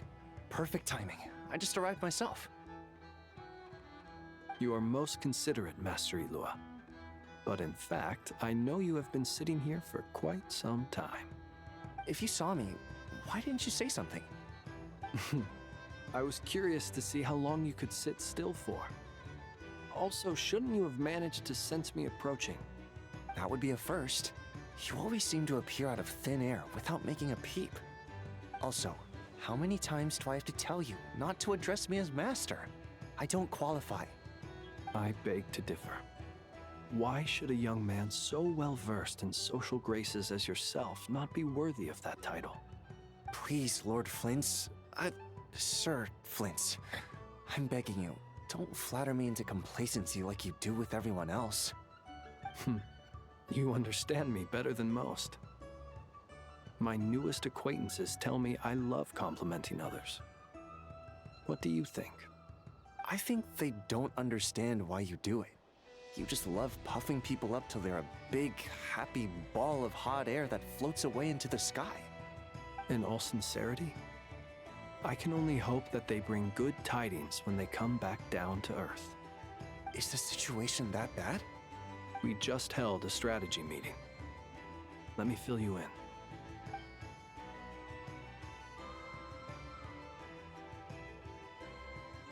In short, we need everyone gone from Pyramida. We also need a team of Lightkeepers to scour the more remote regions of Nodcry for civilians to evacuate. I only hope we have enough personnel. We do. Old Man Nikita will definitely help, and we can recall anyone out on patrol to focus on this instead. Good. I'm sure you and the others will make short work of this. Now, don't forget, once you've completed this task, make sure you and the rest of the team evacuate to either Snezhnaya or Natlan as well. Flint? If you've got something to say, Master Ilua, why not guess what I'm thinking right now? You mentioned that you have something else to deal with later. How difficult is it going to be? I doubt it will be easy. I know you're a Lightkeeper, and it's your duty to protect others in times of crisis. But I have a feeling that you'll be walking into grave danger. However bad things have gotten in the past, Nodcry has never faced a mass evacuation before. But from the sounds of it, you don't intend to come with us. I don't mean to pry, and it's probably none of my business. But whatever it is you're intending, you don't have to go through with it, you know. I've been afflicted with some sort of curse, and I'm told it may well trigger if I set foot outside of Nodcry. As such, I cannot leave. I have to act, if for no other reason than to fight this curse. What? No. Why? Why would anyone want to curse you? There are plenty of people out there willing to trample over others in pursuit of their own goals. Frankly, Sir Flint, I am furious. You're making light of what is an incredibly serious situation. Indeed I am. And? And what? I told you, I'm furious about this. Nothing I can do about it, I'm afraid. Things happen, and we just have to deal with them. If you find yourself feeling angry, perhaps start by drinking a big glass of water. Hey, you mean you're completely unmoved by my anger? I'm devastated. Then allow me to express my sincerest regret. Come by the lighthouse sometime. We'll catch ourselves a few fish, have a little barbecue, play some cards, and bask in the sun. Maybe I need to spell this out. Lean in a little, Flint. Oh my, this doesn't bode well. Word is that you were caught up in a real horror show recently. People were amazed that you returned safe and sound. They've been debating whether you're even human. I've returned safe and sound from plenty of crises. When you say people, do you mean other people, or do you just mean you? Fine. I'll be frank. You're not human, are you? Heavens. Now that's a horrifying thought. You know what? Forget it. We'll revisit this once it's all over. A sound plan. Albeit a little ominous sounding. Just promise me you'll come back in one piece, all right? For you, Master Ilua. How could I refuse? Also, please pass my regards on to our colleagues. Tell them, thank you all for your assistance. Please put safety first as you proceed with the operation.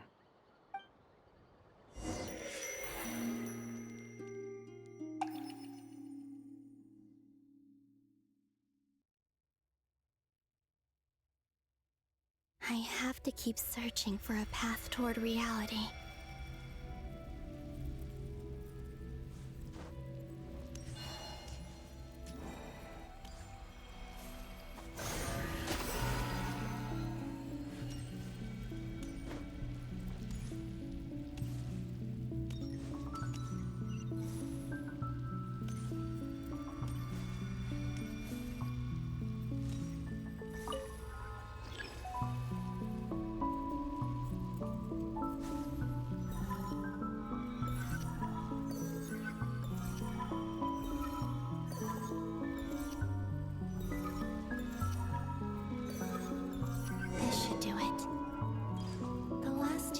I tried to influence reality in this space. It consumed a lot of Kuvaki. I'll try and be more careful this time. I need to leave key clues behind using less power. I hope everyone still remembers what I said on Moon Prayer Night.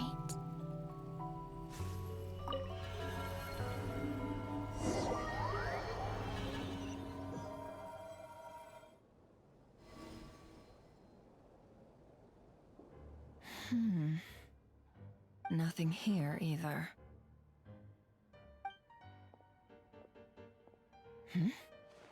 Flints? Ah, Miss Nefer. What are you doing here? Unless...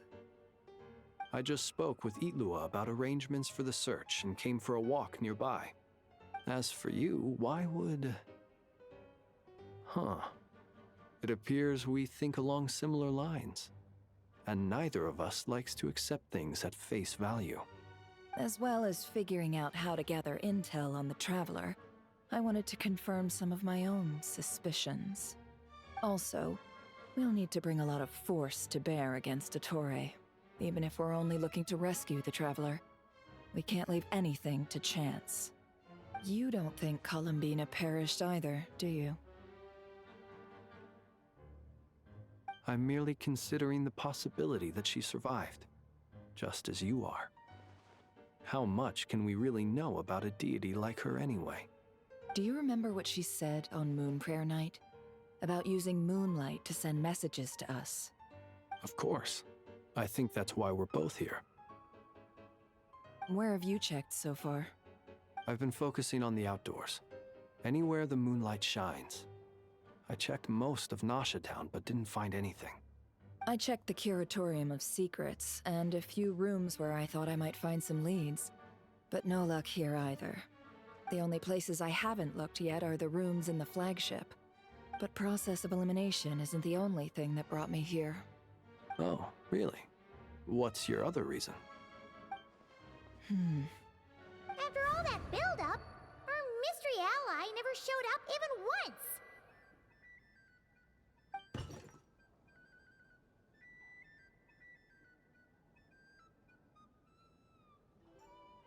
Huh? Am I imagining things?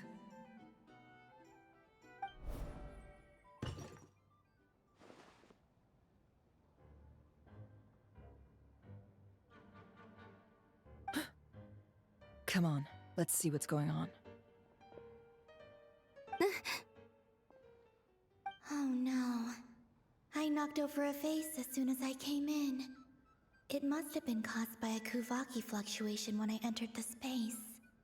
Although, it seems like I'm not about to be pulled away this time. It looks like as long as I'm careful with my actions, it doesn't count as influencing reality. Anyway, is this the flagship? The Traveler mentioned that's where she was staying. I only went into the lobby last time, so I've never actually been here before. How does this space work? If nothing else, I can now be sure that it is not simply memory. She mentioned where her room was. I think it's this one.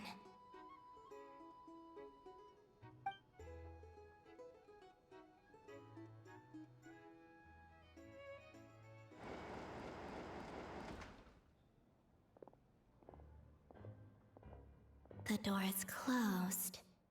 But if this is anything like when I disappeared, then maybe...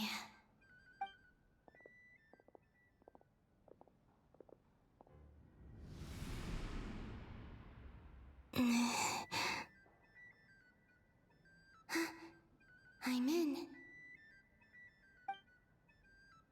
She and Paimon aren't here at the moment. I hope she's okay.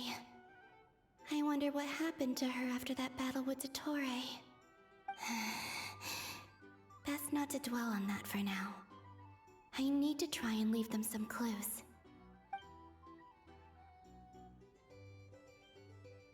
Please, Traveler. I really hope you find this.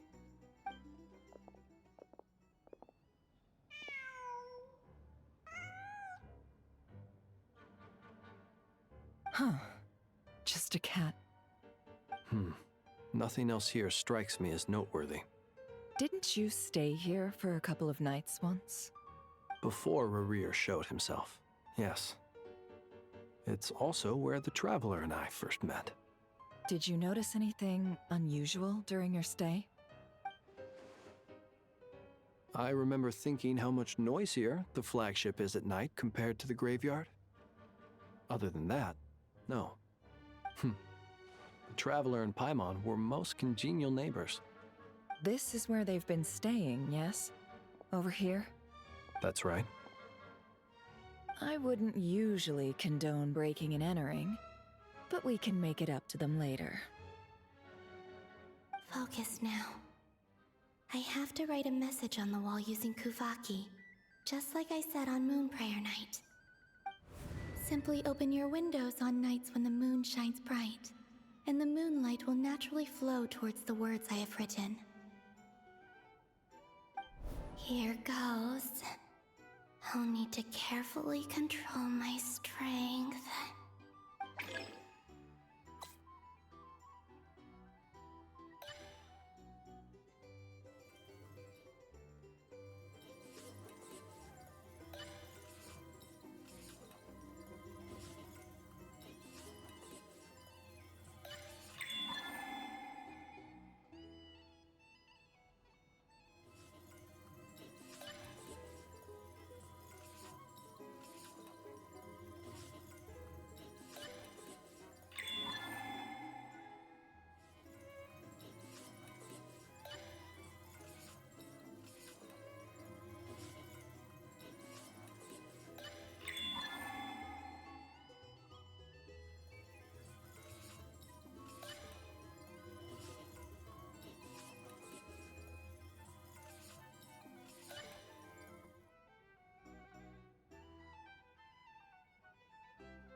There's a noise outside the door.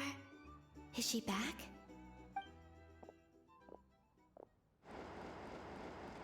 Please, you have to see these words.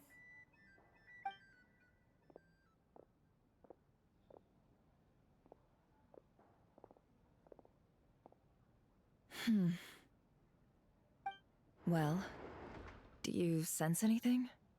Unfortunately, no. And this place was our last chance. Not necessarily. We've only looked in Nasha Town so far. Miss Columbina said she would leave messages at her friends' dwellings. It's still worth checking where Miss Lauma lives and where I live. Let's try and make some time to look into those then. Wait. What are you waiting for? Paimon might have overeaten slightly. What's that look for? This is a victory feast. It's normal to eat a little more than usual. The Traveler and Paimon. It's really you. But why are they talking about a victory feast? Huh. You worried Paimon sick while you were out there fighting Rerir. So this is your chance to make it up to her, alright? Wait.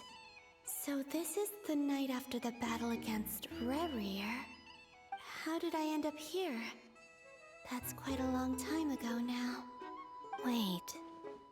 Time. That's it. Every time I've entered reality within this space, it's been at an earlier point in time.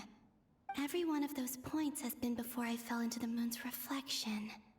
And everything I've done to affect reality really did happen in the past.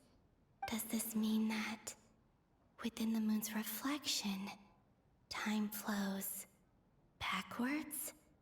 Starting from the moment I fell in? Not long till Moon Prayer Night now. It's gonna be even livelier than tonight.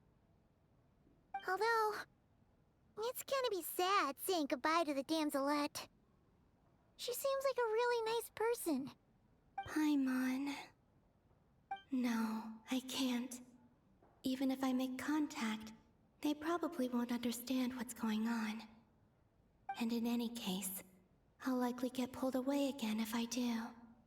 Instead, I have to find a way to get them to notice what I've written using the moonlight.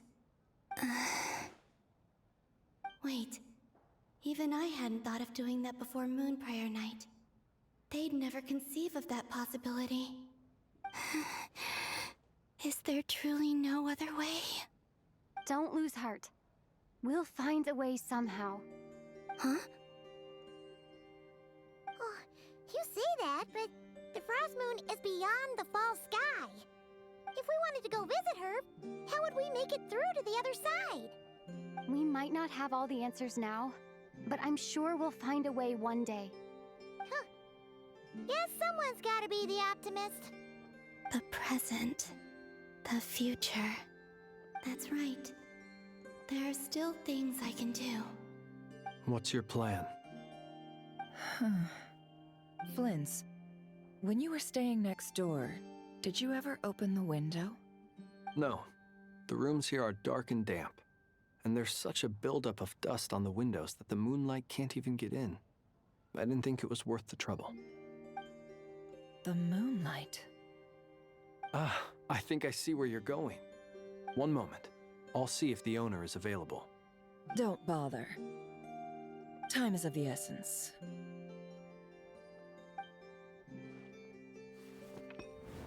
Time. Even if no one sees what I've written at this moment, maybe someone will remember what I said after Moon Prayer Night. I need to write down as much information as I can. And maybe one day...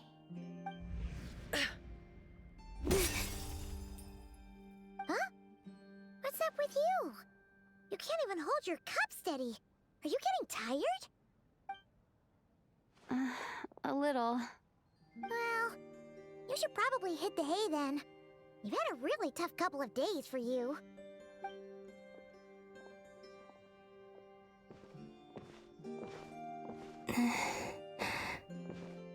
You truly have. You helped defeat Rerir, helped me reclaim my name, and you helped the others organize Moon Prayer Night. Wherever you are right now, I'm sure you're still fighting against the injustices of fate. This is all I can leave for them. How I wish I could stay here, but it's time for me to go.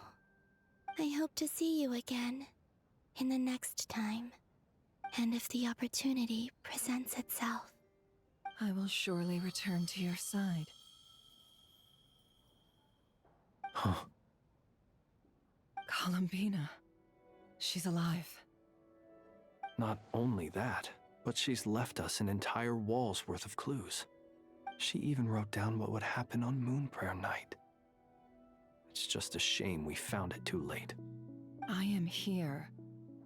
Time in this place flows backwards. I am constantly moving forward. It sounds like she's found a way to influence the past using Kuvaki. But her future is our past. So, these words have been here ever since we defeated the Reihir of Solnari. We just never discovered them. Which came first, the chicken or the egg? Do you ever mull over questions like that? Only when I'm in a good mood, and at leisure. Well, I never do.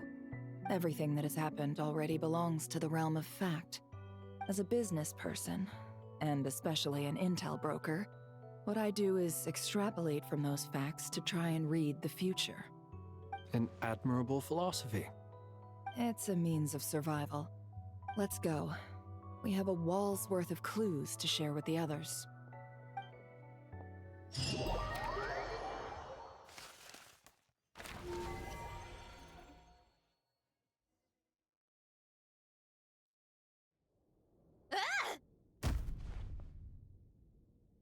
It appears that the doctor's energy signature has changed to something similar to Kuvaki, but not like the Kuvaki we're used to.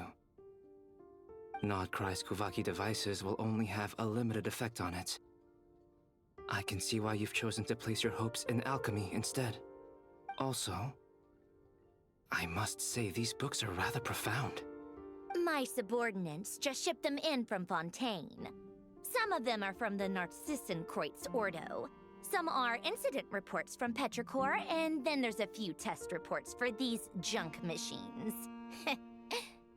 Additionally, after some further scanning, I've discovered something extremely annoying. What's that? Teyvat's skies contain multiple moons. A long time ago, when I did my first scan, I detected 3, just as the legends say. But when I checked again just now, I detected 4 moons. So there's one extra? Yeah. Originally, I thought that if I could still find 3 moons, that would at least mean Columbina's still alive. But then it occurred to me that apart from the frost moon, Teyvat's moons are just husks. And husks surely shouldn't show up in the scan, since they're not alive. It's weird, isn't it? If we can't even distinguish between a dead and a living moon, how are we supposed to know whether a moon goddess is still alive? Or does this mean that the moon marrows are equivalent to the moons themselves? It's certainly possible. In which case, the 4th moon you detected may be Dottore artificial creation. So he wasn't bluffing. He really built his own moon marrow. Ugh! I'm so mad right now! It's easy to get overwhelmed when you have too much on your plate. Maybe you need to relax. Perhaps try going for a walk. Or simply take a few deep breaths. Nothing can calm me down at a time like this. I need more time, and I need progress. No. You will calm down. Just a certain somebody will calm you down.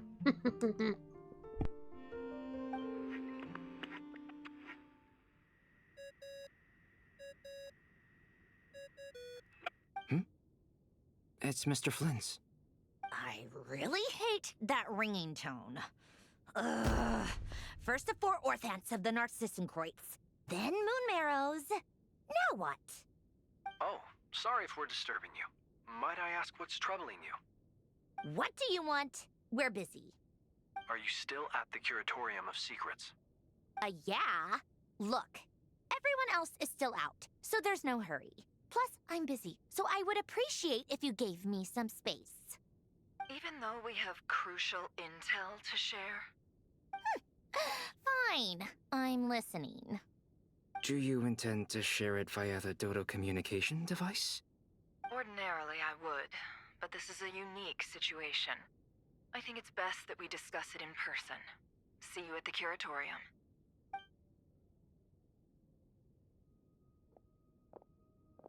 All right then. So, what's the situation?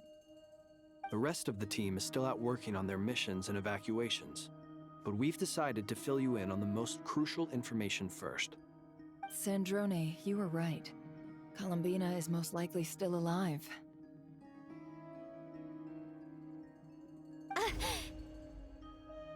That's the best news we've received in a while, by a long way.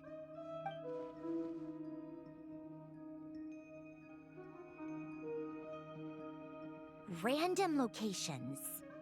Appearing in reverse order? Are you serious? So not dying isn't enough for the moon goddess, huh? She has to show off too.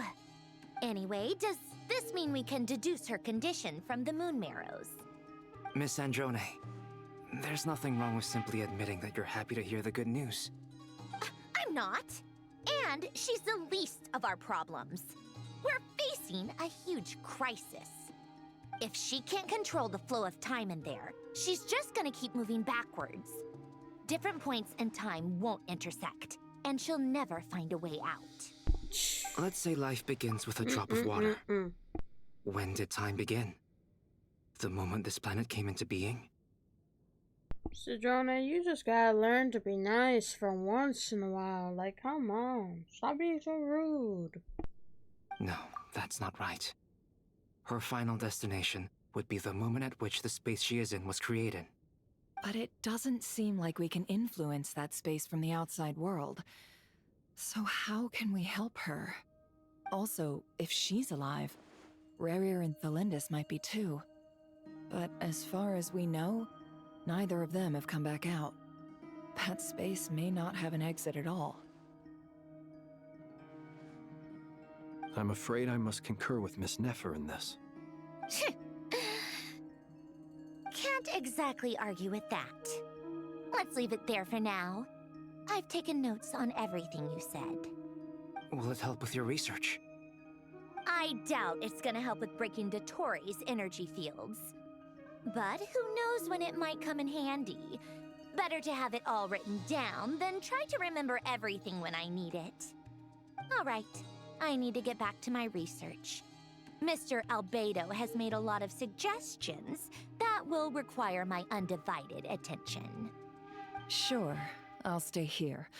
I have things to work on.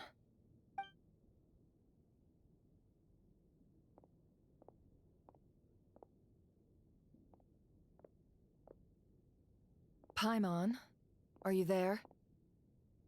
Oh, right. She went with Varka to Natlan, didn't she? Good thing we've moved her and the Traveler's luggage in here.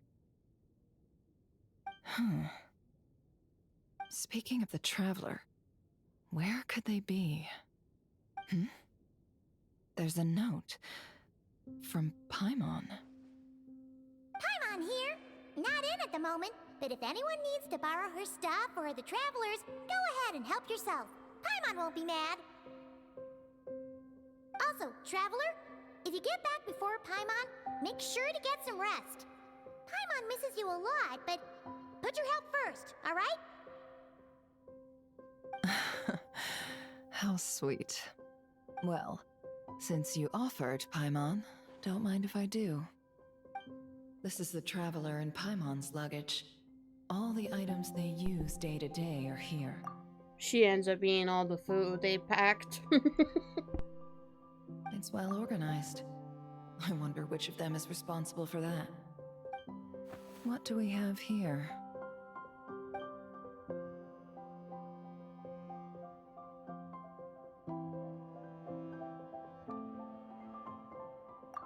The camera captured a special moment that can only occur between people who are close to one another. You can really sense how the photographer feels about their subject. I wonder why this picture was placed outside. Is it because Paimon recently looked at it?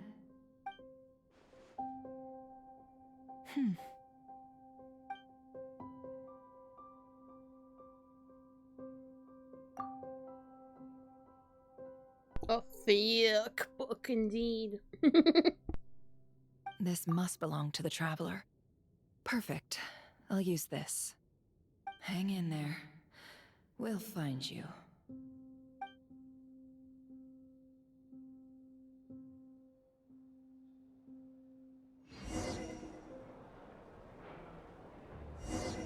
Polonia.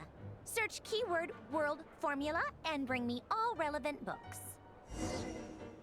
I get to be the robot? What the heck?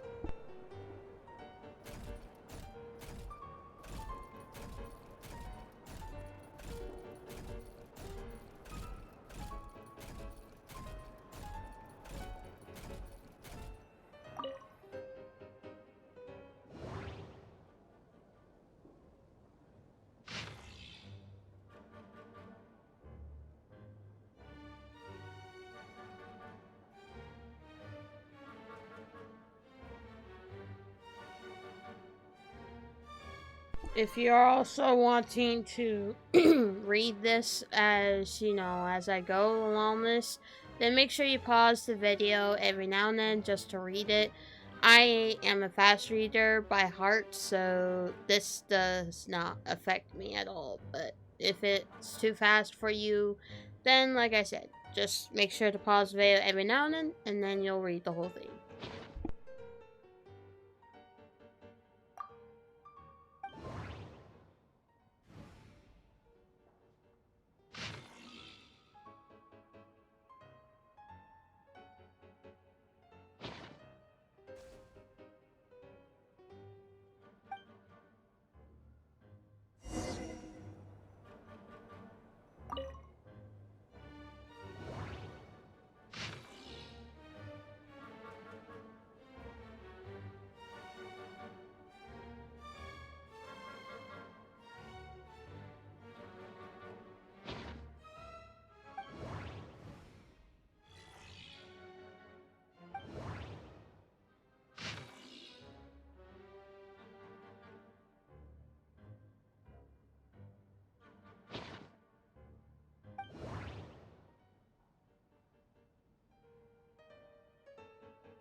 Also, you could just walk there and get yourself, you know, Syndrome, but whatever. Always gotta rely on a robot all the time.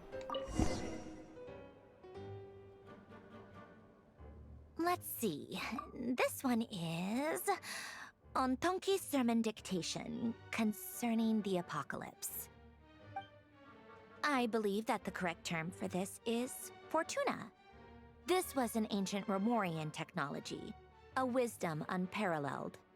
I never imagined that Romorian ideas would be so similar to the diagram I have named, the World Formula. This is strong evidence that human civilization should gradually shed possibilities as it continues to explore and evolve. The end of humankind may well be upon us right now. The sparks of civilization shall run out, unless we consider introducing variables from outside the system. Variables? Surely that can only mean one thing. Descenders? Dottore likely captured the Traveler because of her descender status. But the Three Moons' authority comes from the world itself. Why would Dottore need anything beyond that? Where does this variable factor in? The world formula calculates the fate of an entire world. Introducing a variable would therefore give us...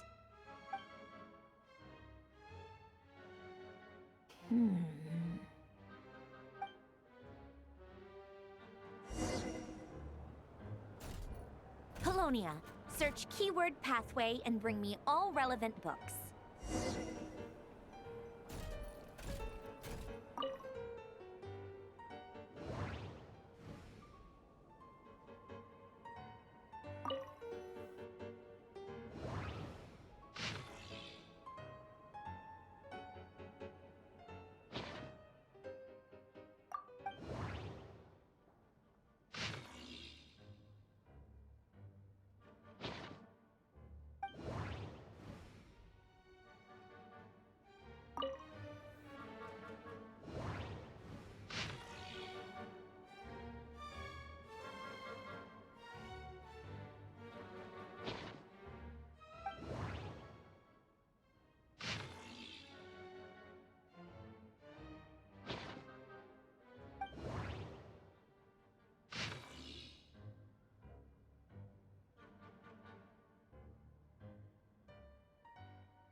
Otonki Sermon Dictation.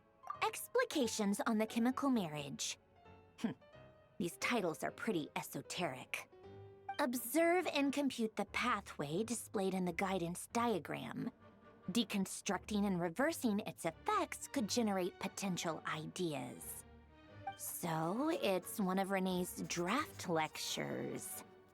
Deconstructing the pathway. I suppose that could lead to a breakthrough.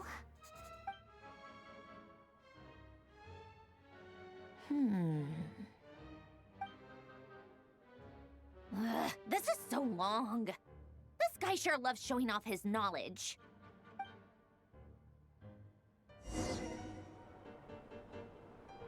Polonia, search keyword tree model and bring me all relevant books.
Most of the experimental devices proposed by the Lilia Crucis Ordo are built based on the simple and basic logical structure of a tree model.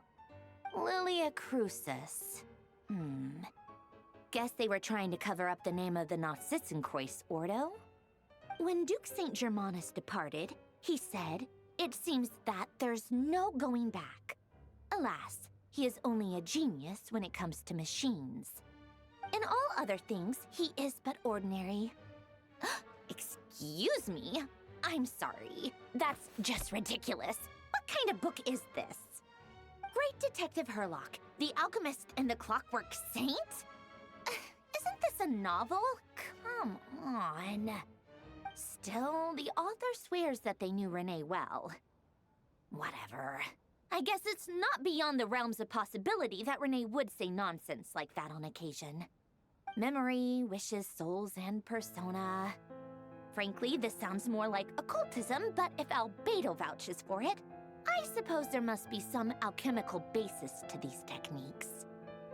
The way Alain Guillotin saw it, the world was comprised of machines. The universe needed machines, and thus his technologies were created. That's why I was born. René, his full name was René de Petrichor, if I recall correctly. Sounds like he and the town must be intricately connected. That place was also the source of most of our information regarding Remurian civilization. Seems like some of his projects were based on their technology. The cutting of souls and storing them in vessels. These seemingly unrelated techniques underpinned René's research. Assuming that the 4 orthants correspond to alchemical categories. The chemical marriage model? Alain would have scoffed at that. He never would have let those theories or parameters anywhere near his mathematical formulas.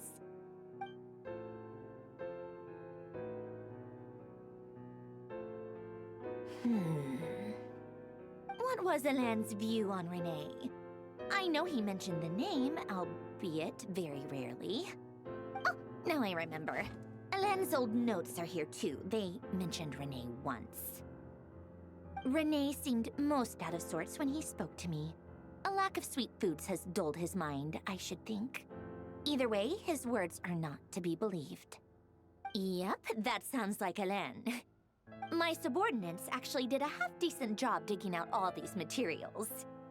Makes a change. Good for them. Some of Alain's old files are completely consistent with these records. He must have gotten them from the Tower of Gestalt. I never knew he got his hands on René's records that early. He may have kept them, but he never even attempted to use them. Didn't believe a word they said. Come to think of it, René's world formula was filled with calculations of constants. That shows he believed that the fate of the world to be predetermined. As for Alain... it's been too long. I forget what he said. What would he have said? A guy like him, fervent believer in machines, but not headstrong enough. The world can be changed. It is worth persevering. Yes, that's how he used to think at least. He created that procedure to save this world. Yet the scale of the world's fate proved too enormous. The result was beyond his ability to calculate. He died having never seen the outcome. And there I was, left behind in the ashes of his dreams. Did you really never take a close look at René's research? Or did you read it but deem his philosophy incompatible with your model? The very thought of trying to incorporate his ideas probably made you feel sick to the stomach. Well, don't worry, because there's a whole new category of lunatic in town. Next to Dottore, every other madman looks sane. You once asked me what I wished for. Should have asked him instead. He's the one pining for things you'd sooner die than witness.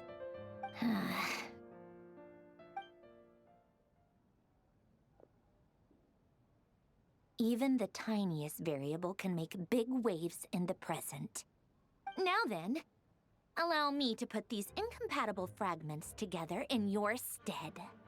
First, establish and verify the existence of the Great Circle. Absolute nihil on one end, absolute reality on the other. Now, search between these two extremes. Then, the construction criteria. Variables. The sparks of civilization shall run out unless we consider introducing variables from outside the system. Input variables. Traverse the world, space-time, and civilization. Then extract the essential nodes from the records to determine which variables they point to. The primordial power that differentiated itself from the void. The power of light. Yes, light. Records. Hyperborea. This is horrendously complicated. After all that, I'm still missing a few variables. I need to think this through again. How do you think it looks, Polonia? Like the frenzied scrawlings of a madwoman?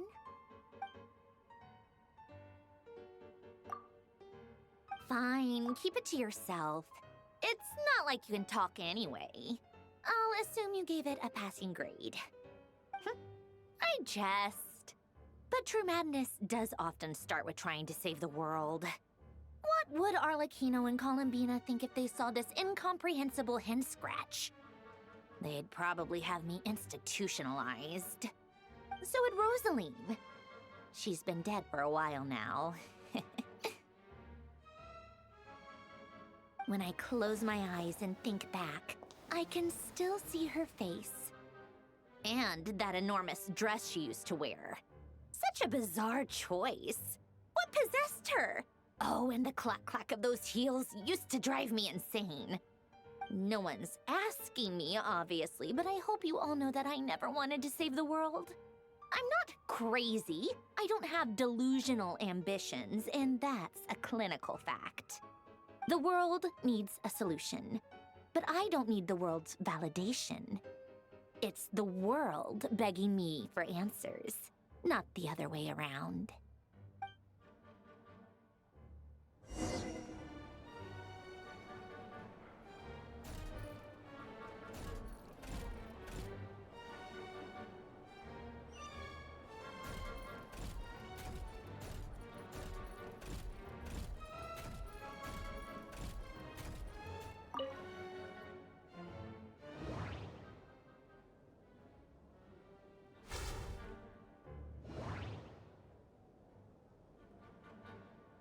Imagine eating the tea wrong just to make her mad.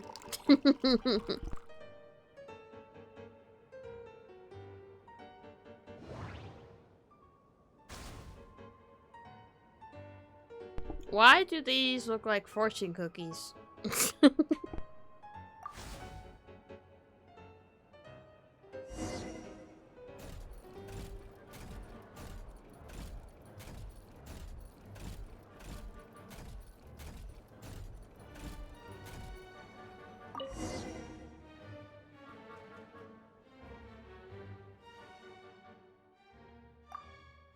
Oh, cookies to go with the tea. Let's see. They must be from that person who brought those documents. I see they're from Hotel de Boer. Something's written on the box. We are proud to present this homage to the Fortress of Meropede's fun-filled mill collection system. Fortune cookies! Have a lucky start to your day. Sounds like a dumb gimmick to me. Be early to bed and early to rise. Get plenty of sun and drink plenty of water. Then things will surely go well for you. What? Are you kidding me? Somehow I doubt that an early night and a glass of water is magically gonna save a world on the brink of existential peril.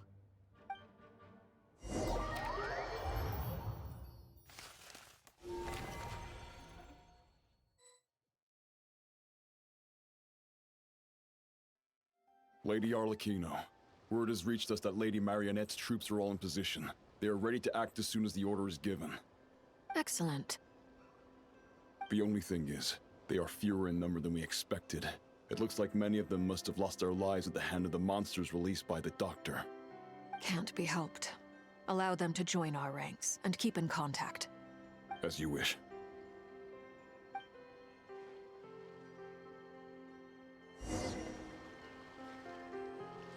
I see a chest right there. I don't know if I have the key, but I wonder what happens if you go out the border. Only one way to find out.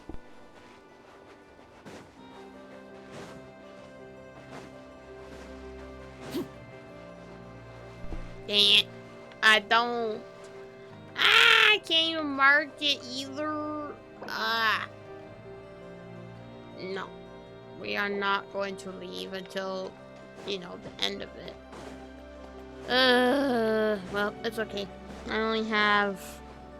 I don't know how long I have, but I just know I have a long time to get through, so... At least... Never mind. I was gonna say, at least give me the waypoint.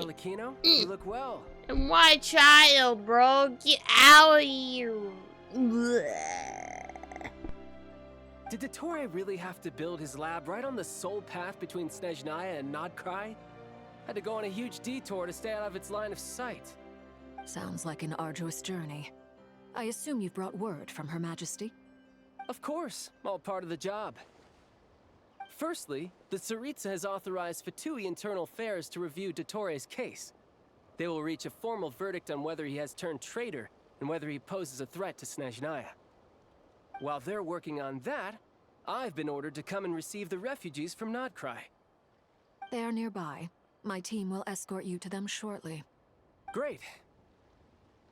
Aside from that, Her Majesty has a message for you and Sandrone personally. Huh? Where is Sandrone? She stayed behind to work since I was making the trip anyway. It seemed sensible to have one person on standby at base while the other came out to meet you. All right, guess that's just how she rolls. In that case, tell her that the Tsaritsa's decree this time is pretty awesome sounding. I think she'll like this one. Still, I wonder what... Wait, what's that? Did one of our troops turn into a monster? Take him out.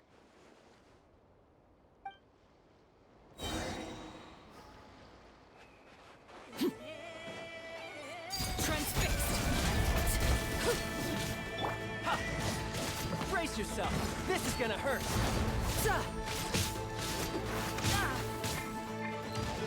Witness my claws. You've gotten stronger, Arlecchino. Nice. Stop that right now. I appreciate the praise, but I am not fighting you today. I knew it.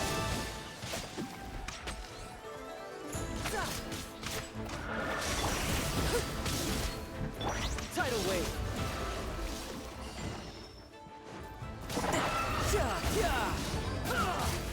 Who's next?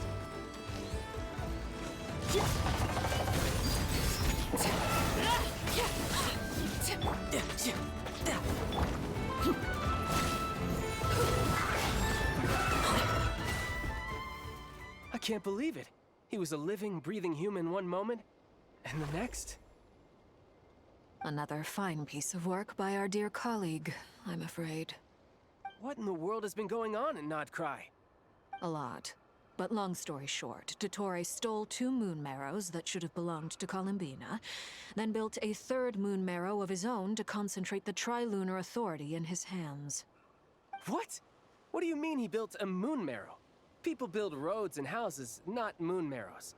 What's his next DIY project? He's gonna build a god? You could stand to be less surprised. We are harbingers. The work we are engaged in makes the creation of gods seem mundane by comparison. I tell everyone who asks that you once crossed swords with Rex Lapis while serving as a key supporter for Rosaline's plan. But right now, you're acting like a common adventurer. Thanks for speaking up for me. Those 2 really took me for a ride back then. Then again, surely no common adventurer would manage to get tangled up with them the way I did. That's gotta count in my favor, right? It almost sounds like you wish to repeat the experience. I might have to lower my opinion of you. No. I'll stop talking. Please, go on. Dottore is currently still experimenting with his newfound power in ways that continue to corrode the outside world. As for the human mutation, I believe this is simply a consequence of his experiments, and not a strategic move. That radiant beast was once a subordinate of Sandrone's. I suspect he was only allowed to live so that he could become an experimental subject. Also, those of us who fought Dottore have been afflicted with a curse. As such, I cannot leave Nodcry. This is so much worse than I thought. No wonder Her Majesty's decree is so extreme. While these exceptional circumstances persist, the Harbingers are hereby authorized to use unilateral executive powers. Should Dottore pose a threat, Arlecchino and Sandrone are permitted to eliminate him. My thanks to Her Majesty. I will pass these good tidings on to Sandrone.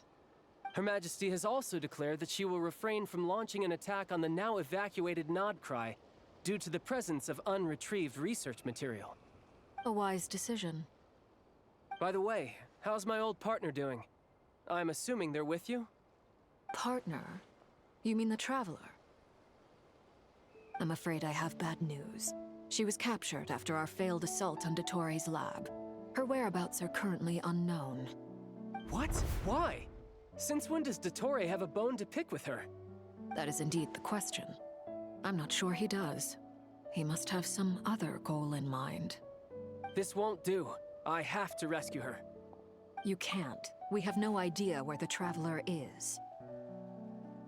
I'm sorry, but the way a child just like acted like, oh, this won't do. This won't do. I have to rescue her. Like, that is not like exciting or just powerful words. It's just neutral. Like, yeah, whatever. I don't know, it's just me, but that's just how I feel. What am I supposed to do then? Stand here twiddling my thumbs? Sandrone is working on it. The best thing you can do right now is complete your mission. Fine. I guess I'll leave this to you then. One last thing. Tell the Rooster to get the message out to the gods and citizens of every nation in Teyvat. Beware. An uncontrollable pollution is spreading forth from Nodcry. The source of that pollution is a madman drunk on the success of his experiments. The Fatui and our allies will endeavor to contain the threat. However, if Nodcry falls, things are likely to escalate. Considering Dottore is one of our own, all Fatui stationed in Nodcry consider it our duty to stay and fight him to the bitter end. Whatever the cost. Hey, don't be too pessimistic. If it comes to it, I'm sure Her Majesty won't stand by and do nothing.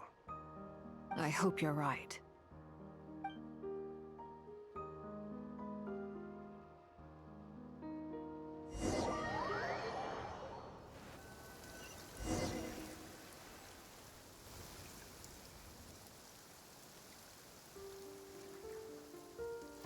You're right on time.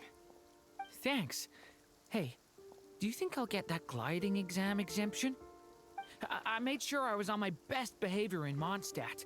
I landed well outside the city and walked in through the gates. I'll help you apply, don't worry. For now, let's see what we have here. What are the doctor's energy fields even made from? The usual attract and repel principles that govern Kuvaki don't seem to apply to them. They are very mysterious, but ultimately, they appear to be comprised of energies from the three realms. Thanks to research by Master in the Hexen Circle, we know that Teyvat's 7 elements are derived from the more primordial power of the Light Realm, which is antagonistic with the power of the Void Realm. Since you have the power of the Dragon Durin within you, I'm sure you can already tell that this energy field contains no abyssal energy. That's true. It's not abyssal energy, it's something pure, wild, and untamed. I've been thinking about something. Do you still remember the device that Dory supplied from the Academia when you and Miss Columbina fought Raria? That was one of the most marvelous feats of ingenuity I've ever seen. The design, the craftsmanship, the material selection. I couldn't fault any of it. Not to mention the operating principles. surely the most ingenious feature of all. Dory didn't go into detail on how it functions, but I have a working theory. The clue was that Miss Columbina was somehow able to use the pyro energy that you provided, despite the fact that, as a moon goddess, she should only be able to use light realm energy in principle. Now, all elemental energy is, of course, derived from light realm energy to begin with. Hence, I suspect that the device works by restoring elemental energy to its original state. This presumes a theoretical model of the 7 elements akin to that of light refracted through a prism. Perhaps it is no mere analogy. Maybe there is indeed a prism in this model. I almost wonder if the idea for the device was conceived based on direct observations of said prism. It would explain how such an ironclad design concept was achieved. It is at once a masterwork of engineering and a groundbreaking application of the Academia's latest elemental theories. I suspect only Lesser Lord Kusanali herself could have devised such an ambitious technology. But back to the energy field before us. If this is pure light realm energy, its relation to elemental energy is one of integration versus division. Or you could say that the former contains the latter. Could this mean that elemental energy can dilute the power of the light realm? Should we give it a try? We should.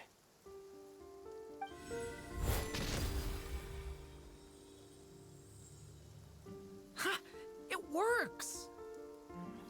Clear signs of disruption were detected at the periphery of the energy field. This indicates that elemental energy can disturb or even negate the field. Now you try. All right, here goes. It's working! Switch to abyssal energy and attack again. No surprises there. Abyssal power drains the energy field to a significantly greater extent. I now feel confident in asserting that the energy field is indeed pure light realm energy, and that elemental energy can dilute it. But the energy field is huge! How much elemental energy will it take to neutralize it? We don't have to neutralize it completely. We can try other approaches. That's all for theory. Would you like to continue watching? So you knew I was here? Huh? When did you get here? A while ago. But Albedo sounded like he was working on his thesis defense back there. Back in Sumeru. You can end a person's whole career by interrupting them mid-speech. Very thoughtful of you. I'm truly touched. Could I ask you to lend me a hand? With what? A little test. Try using anima to unleash a concentrated assault with circular blades, with the goal of breaking through at a singular point. Nice! This time it tore through the field. Tremendous. This is a major breakthrough. Should we go through? We probably shouldn't risk having mutually antagonistic energies in such close proximity. Durin, you stay here and watch the entrance. Hat Guy and I will go in to investigate. Sounds sensible to me. Keep your eyes peeled, Durin. Don't worry, I got this. You two be careful in there. Just give me the signal if you need help and I'll dive right in. What do you mean, signal? It's based on a new alchemical concoction I developed last month. When 2 bottles of it are smashed on the ground together, they emit a blinding burst of light. If it comes to that, remember to shield your eyes with your hat. Glad I asked. Thanks for the heads up.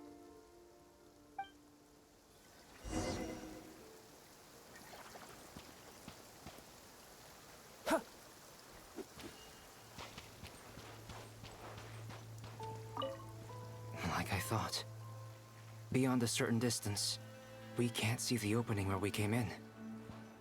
Maybe that's to prevent people from escaping. Sounds like Dottore style to me. That is so creepy looking because, like, look how corrupted it looks on the map. Ugh. Not much has changed. Things are basically the same here as they were before the energy field appeared.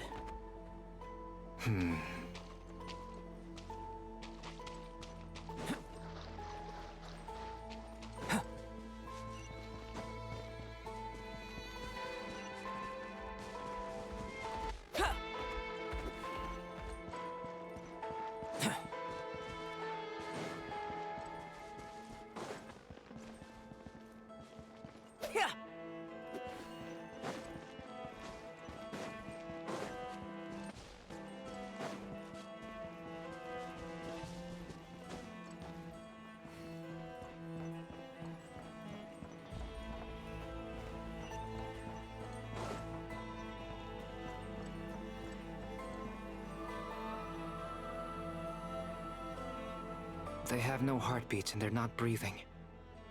We can only assume they're dead. But there are no visible wounds. Also, there's an animal squatting next to each body. It's watching us. That's not an animal's gaze. What are you trying to tell us? Doesn't seem eager to talk. I guess maybe it's just an animal after all. Let's keep looking around.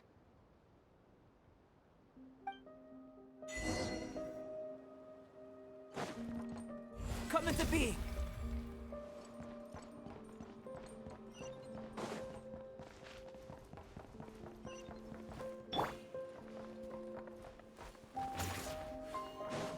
Behold!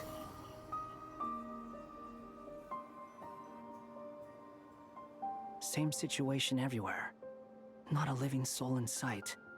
Just countless bodies with animals standing watch over them. Well, I think we can safely rule out the possibility that they're all pets. Is skirting around the topic your way of showing consideration for other people's feelings? Just being cautious. I don't doubt that you can handle the truth.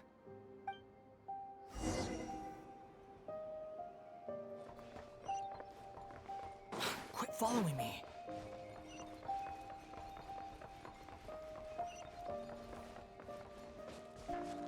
Careful.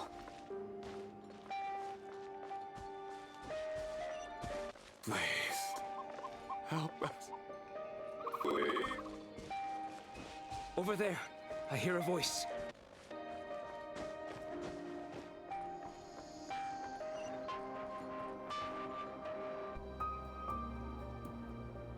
Please, help us. Please.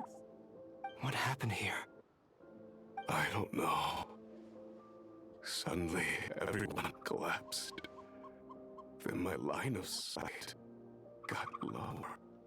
I still have some of my senses left. I gotta get out of here.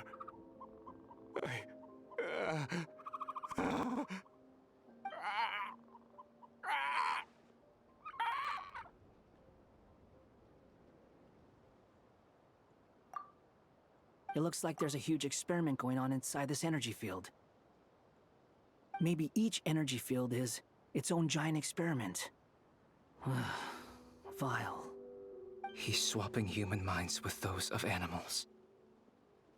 Even without the other circumstances, this would be an extremely radical experiment.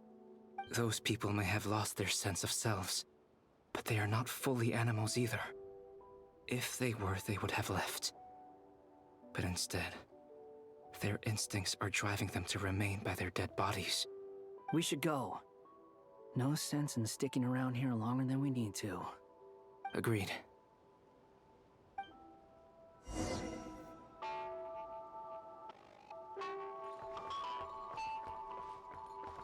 It sounds like a phone ringing. I don't like the noise. Ugh. Squall and Fury.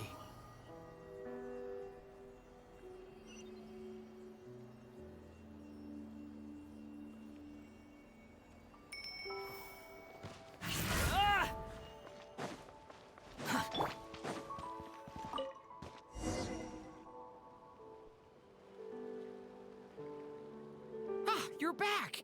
Everything okay? We saw some things that take a strong stomach. Otherwise, we're fine. We should share our findings with the others.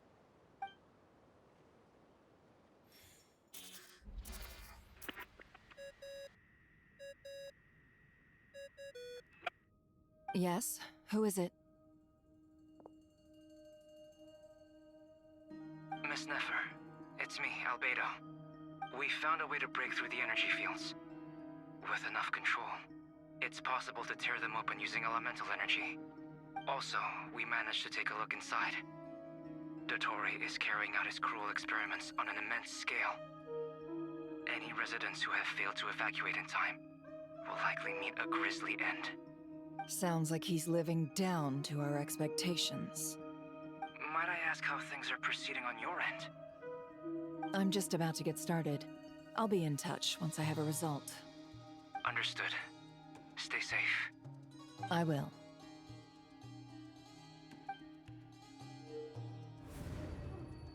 Well, Nefer, I'll link up with you once my tasks are complete. What makes you think I'd need you to do that?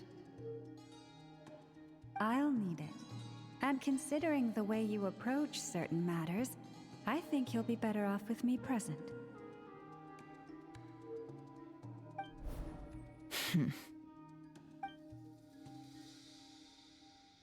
Let's begin. Entering simulation mode. A vast wasteland. Is this the Traveler's inner world? I was expecting something more vibrant, to be honest. Wait, someone's there. What are you looking at? In that case, I'll look at it with you. I want to know all about everything you've seen and experienced. Is there somewhere I should return to? Or should I stay here and be the hero everyone says I am? I don't dislike my current life.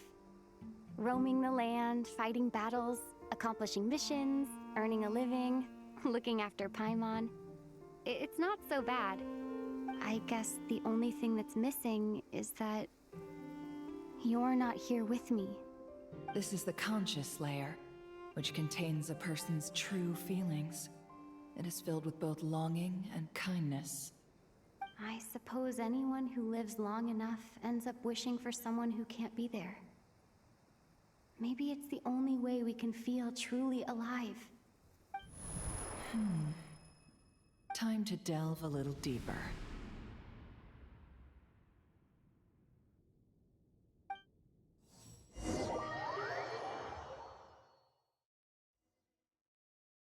Nasha Town is hardly the optimal choice for a place to live, but it has character and a reasonable population density.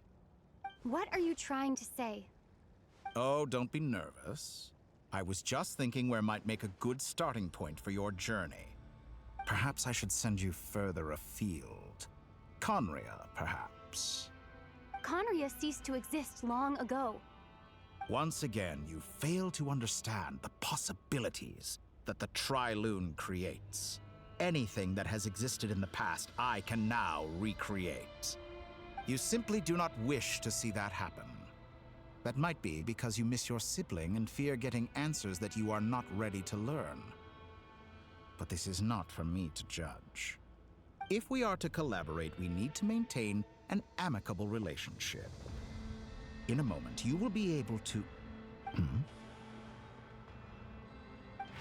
Oh no. What are you...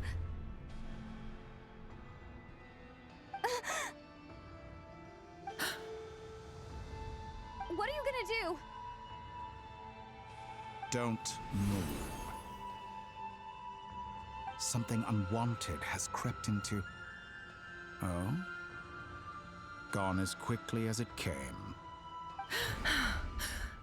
Oh jeez, that was a little tense. Did you save me? If I hadn't cut the connection, Dottore might have caught you from the other side and destroyed you. This was a good idea, but once is plenty. You were exceptionally brave. Excellent work. Thanks, but now's not the time for that.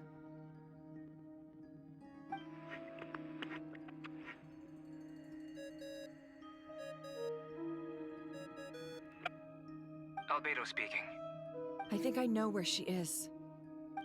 What is this endless darkness? I can't see anything, even though my eyes are wide open. But why? What happened? Ah, sorry about that. I take it you didn't notice. Just now, a friend of yours took a little peek into your mind. Could it be Nefer? How did she do it? Did she use something as a medium to connect to me? Do you think she's aware of your current circumstances?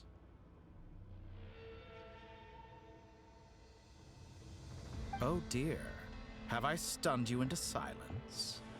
I only wanted to slow down your time a little so I could stop your intruder in her tracks. It would have been nice to capture the spy. I must say, I'm finding the ability to adjust the flow of time rather intriguing. The moment you closed your eyes, time seemed to grow impossibly viscous, didn't it? A whole month passed before you opened your eyes again, but only for you. No one else was affected. I dare say this is something only a god can achieve. Point taken. You've proven once again that you have god-tier powers. Oh, you misunderstand. This wasn't about proving a point. I was testing things out. I find I learn best by doing, and I have to admit, time is not the easiest dimension to control. I only wanted to make you sleep for a short while, but it ended up lasting a whole month. Clearly some finesse is required to wield the authority over time as I wish. I hope you're not angry with me. It was only a month's discrepancy, nothing too serious. Had I been off by a year, a decade, or even a century, that would have been quite a different story. You could have frozen me for millions of years. So much for collaboration. You aren't showing much sincerity. Millions of years? To what end? I wonder if you don't understand humans all that well. They are very pragmatic creatures who understand only that which they can perceive with their senses. If I had you sit here for a week, I imagine people might sympathize. But if I left you here for 100, 1,000, or 10,000 years, the sheer size of that number would cause it to lose all meaning to them. They would not have the capacity to comprehend your suffering, and thus they could not empathize. Unfortunately, while gods do exist in Teyvat, it is ordinary humans that account for most of the population. Their lifespans are so limited, their bodies so fragile. Did you ever really hope that they could begin to understand someone like you? Your long life and unique origins make you fundamentally different from them. How long will it be before they start to treat you like the alien you are? Before you are ostracized, outcast? Alien. Even I feel bad for you sometimes. This world has made you into a slave. So many times you have served its will, and not once have the powers that be ever thought to grant you the one simple thing you wish for. You have been treated most unfairly. I can change that. I will grant you special privileges, and give you back the status you rightly deserve as a descender.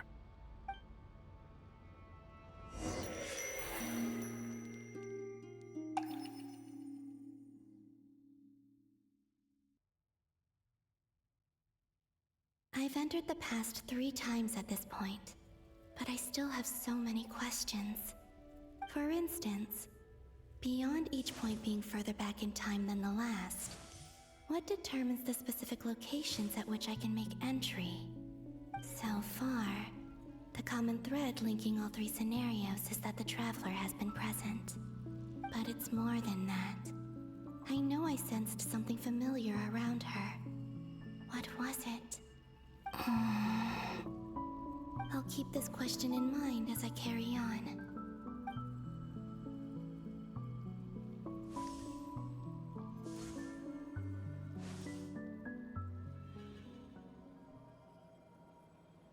Humans, you never change. Always trying to use powers you neither comprehend nor control. The memories of Rare feel so good, but at the same time, gives me the chills every time. This looks like Star Sand Shoal. Was this before Rerir regained his physical form?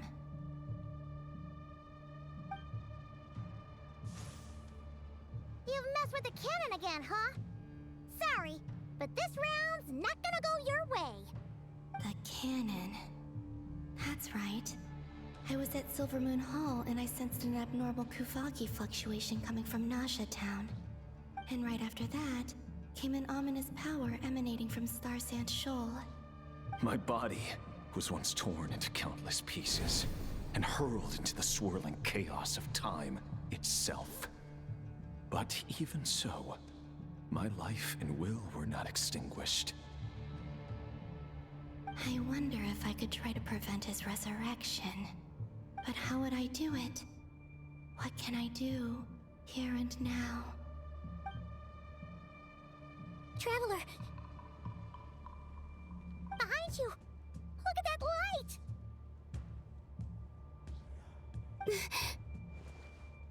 No, I won't make it in time.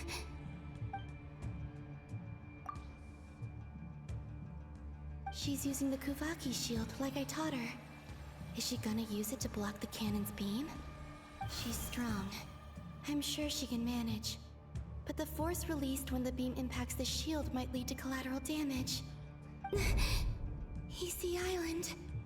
The Frost Moon Scions will be exposed to lethal levels of Kuvaki. A question, if I may, kind Miss Columbina. When the cannon's Kuvaki beam was deflected earlier, I saw several bolts of energy streak toward Hisi Island, only to be blocked. Did you also have a hand in that? Maybe that really was me after all. Well, future me. But I don't know if I have enough power left.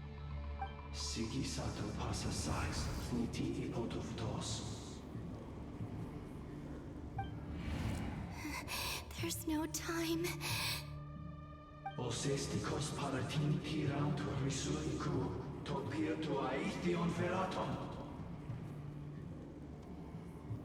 I have to make it. Oh, Frost Moon. Oh, great land. Oh, slumbering moonlight of Nodcry. If you can hear me, if you can sense my call, then please, heed me once more!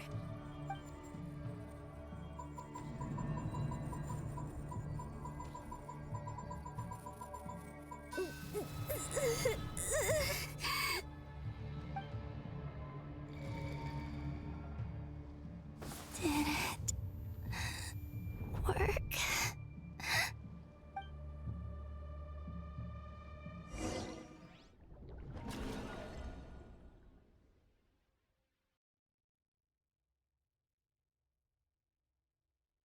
Hey, wake up.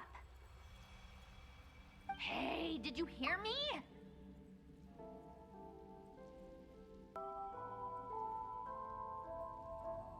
Columbina, I said wake up now!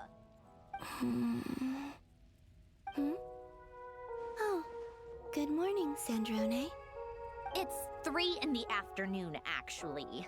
And could you kindly not use my quarters as your personal nap room next time? But I feel so safe here. And your coffee, right? It's so bitter, but it smells lovely. It's like you were raised by wolves in a forest or something. What did you drink growing up? Grass tea? The Frost Moon Scions certainly led a more frugal existence than the Fatui. Then I'll bet you've never eaten one of these before. It smells delicious. That's because it's a Fontanian recipe. I had a little free time today, so I made a batch.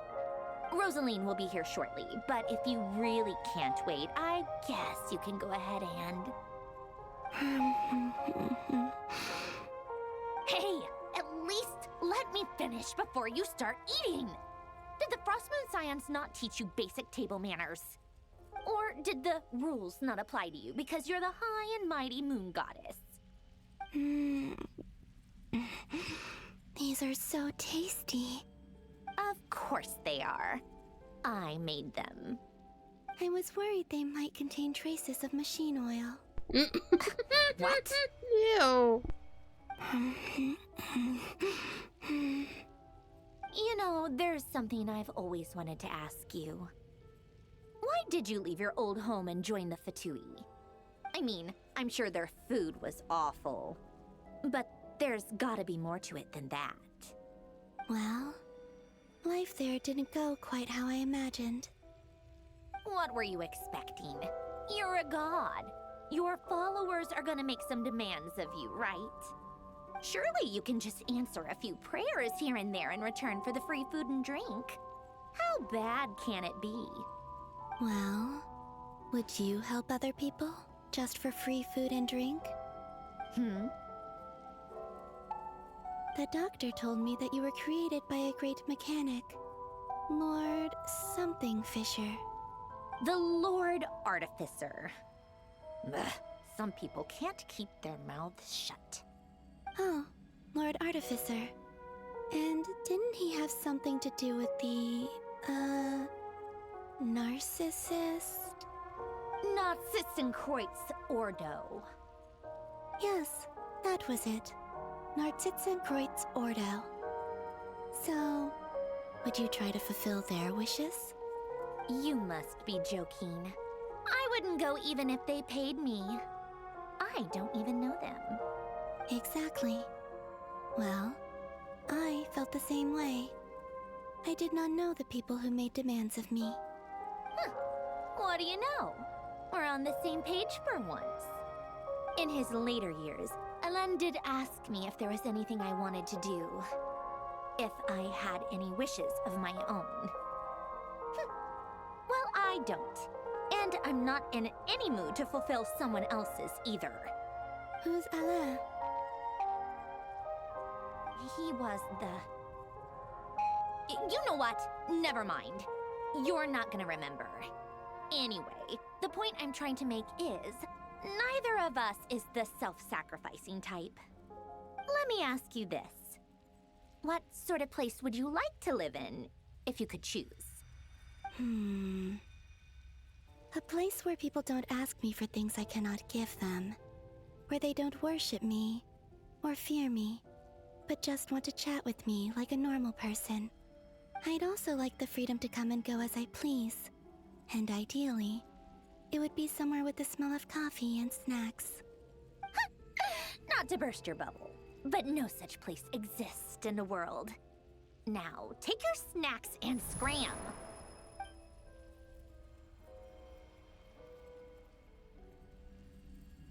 Did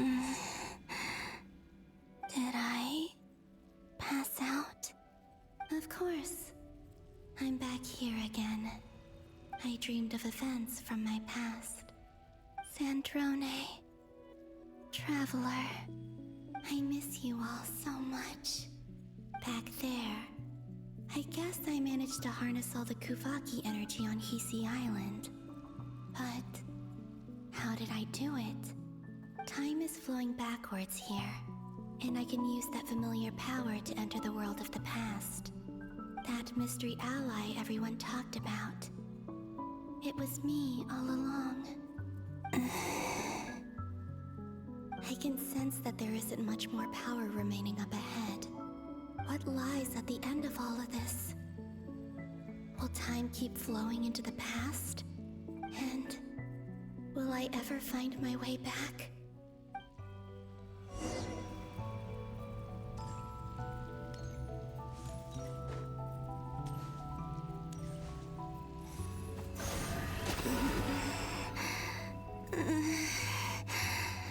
It's getting harder and harder to use my power.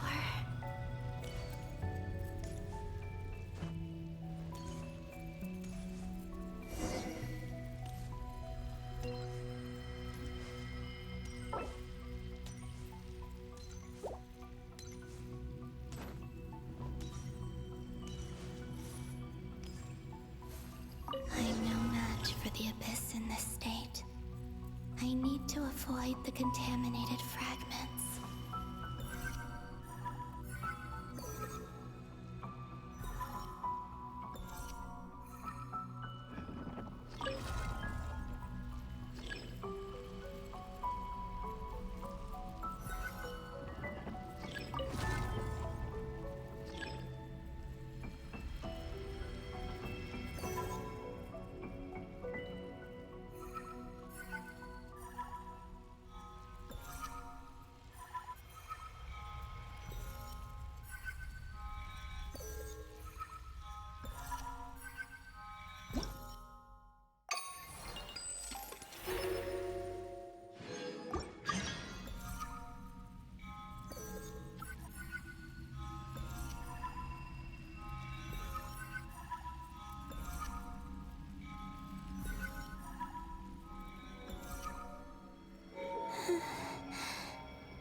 time to go. I wonder where I'll find myself this time. Perfect way to interrupt me doing this as the Welkin shows up.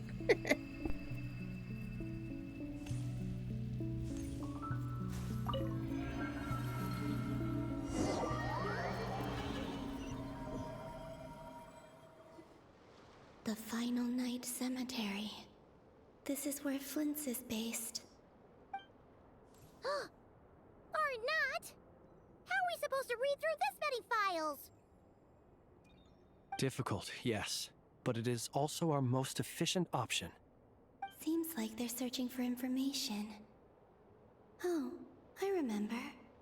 Flint and Varga talked about some files on the Wild Hunt. Was this my doing too?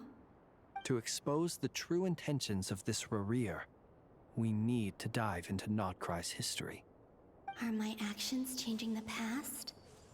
Or are they simply completing a process? Is all of this inevitable? Or am I the one making these decisions? If I choose not to help them now, will it change how things turn out? Hope we don't land on our heads then. They're my friends. I can't not help them.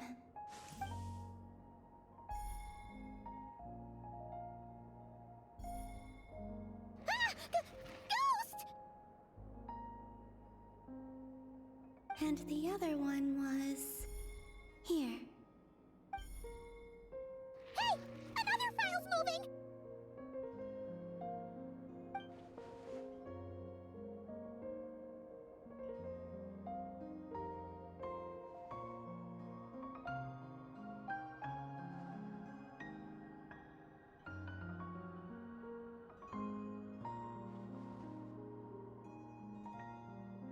That should do it.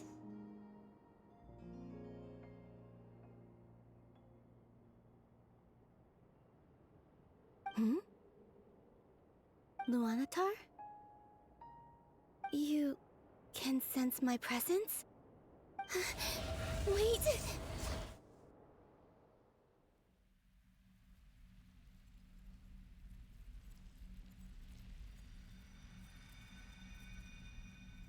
Luanatar. So she's that familiar presence I've been sensing all along. She's always been by the Traveler's side. That explains why the Traveler has been there each time I've entered the past. But why Luanatar? Is it because she has a connection to me as the Moon Goddess's familiar? If so, why not any other Kuhenki? That's...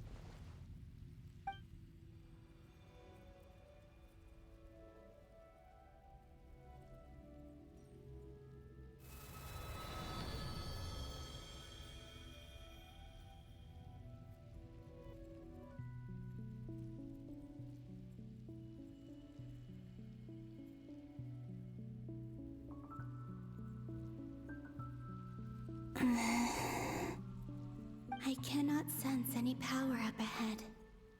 Just a void, stretching out into infinity. This is likely my final chance to enter the past. It's now or never. I have to find a way back.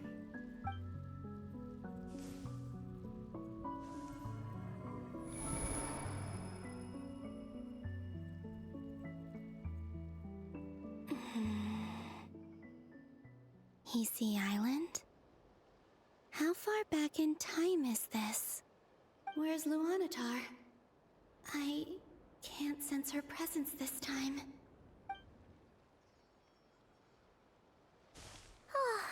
Seeing Anafa and Aino reunited like that sure was heartwarming. Traveler, Paimon. No, stay calm. I don't have much power left to change things. I don't even have that much time left here. Think, Columbina. How do I find a way back? A way back... to where? Do I go back to Moon Prayer Night?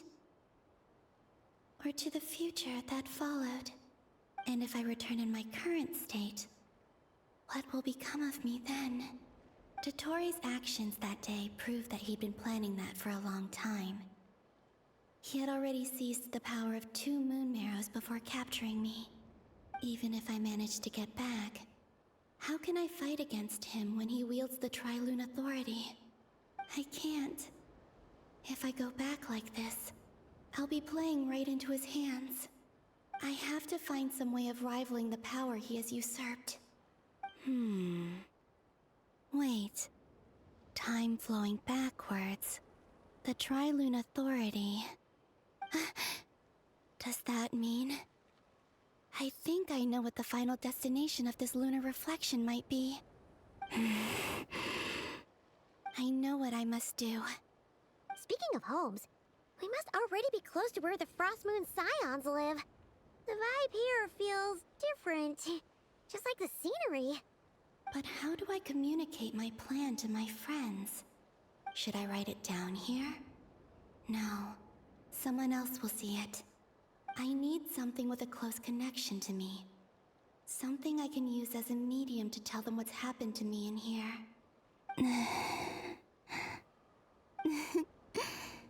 Now it makes sense.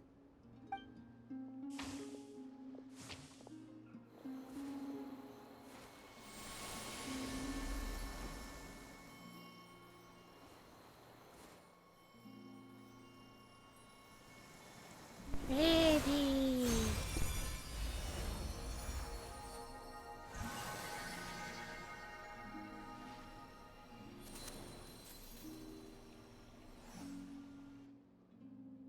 Hey, what was that? I feel like some sort of breeze blew by, and then the petals suddenly turned into...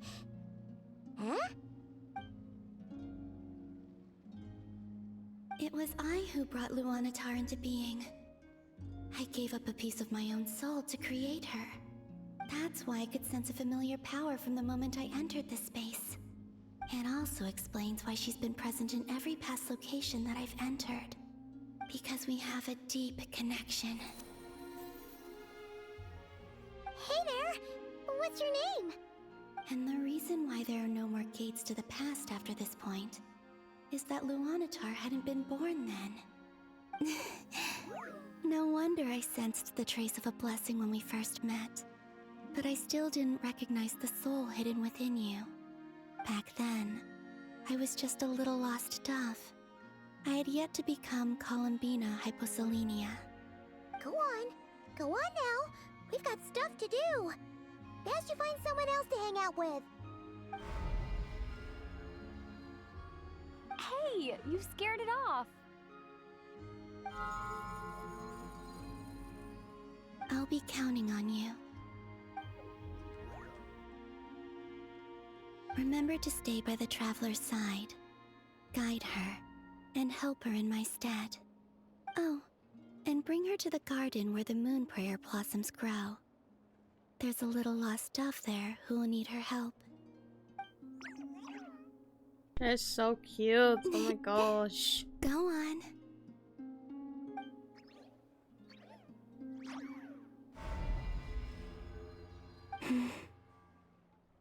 You too. Go and live your story. As for mine must go in a different direction.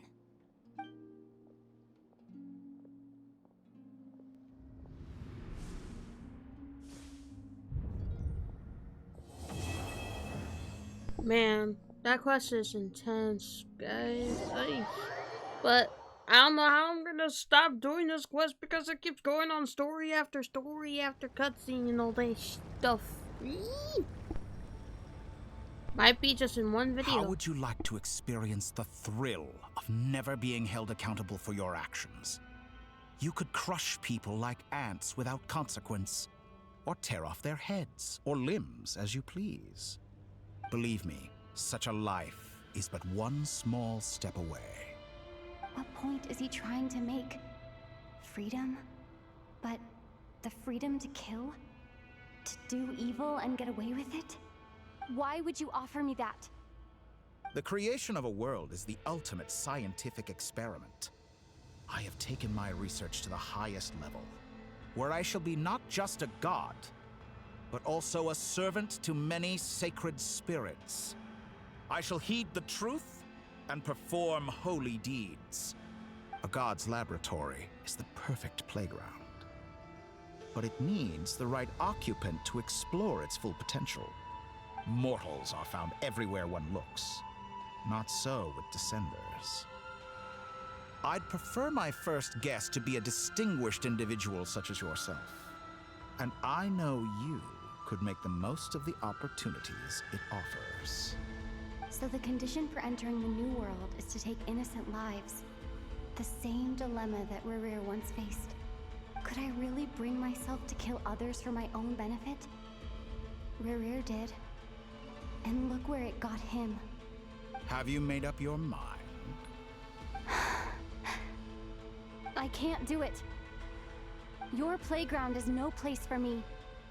You're putting your hopes in the wrong person. But we both know I'm not quite the hero you say I am either. I have my own reasons for the journey I'm on, and they aren't all selfless. You've grown a lot since we last met, but there are still things you are unwilling to compromise on. This will only hinder you. Why don't I lower my requirements a little as a gesture of goodwill? I'll give you a little time to learn to be a less noble soul. That'll make things much easier for you. I really doubt I could live that sort of life. And yet you already sound less defiant than a moment ago. The benefits appeal to you because you can read the signs of the times. Why don't we return to my research facility? Your last visit was so rushed. There is much that I have yet to show you.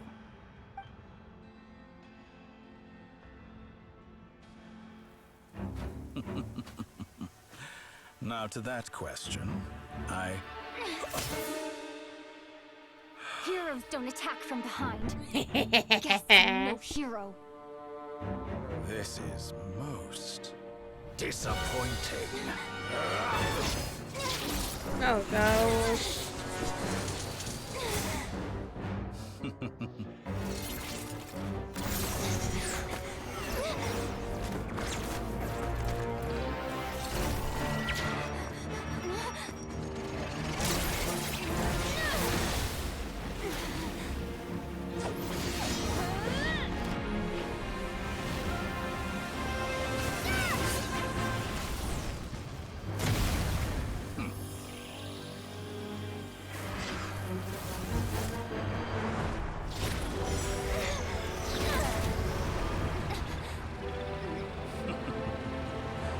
Now then.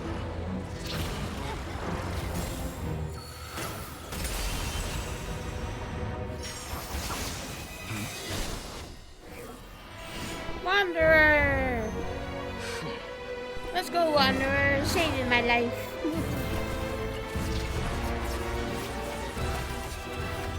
A new face. Interesting.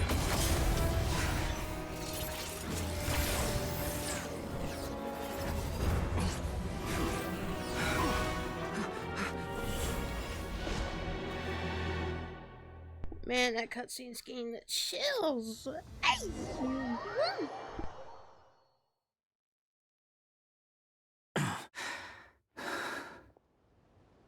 Hat guy? How did you get here? You're still gonna call me Hat Guy after that, huh? You came all this way just to save me? I didn't see anyone else in there who needed saving. Fair point. You just caught me by surprise. Thank you. Wait, you're injured? It's nothing. I'll be fine.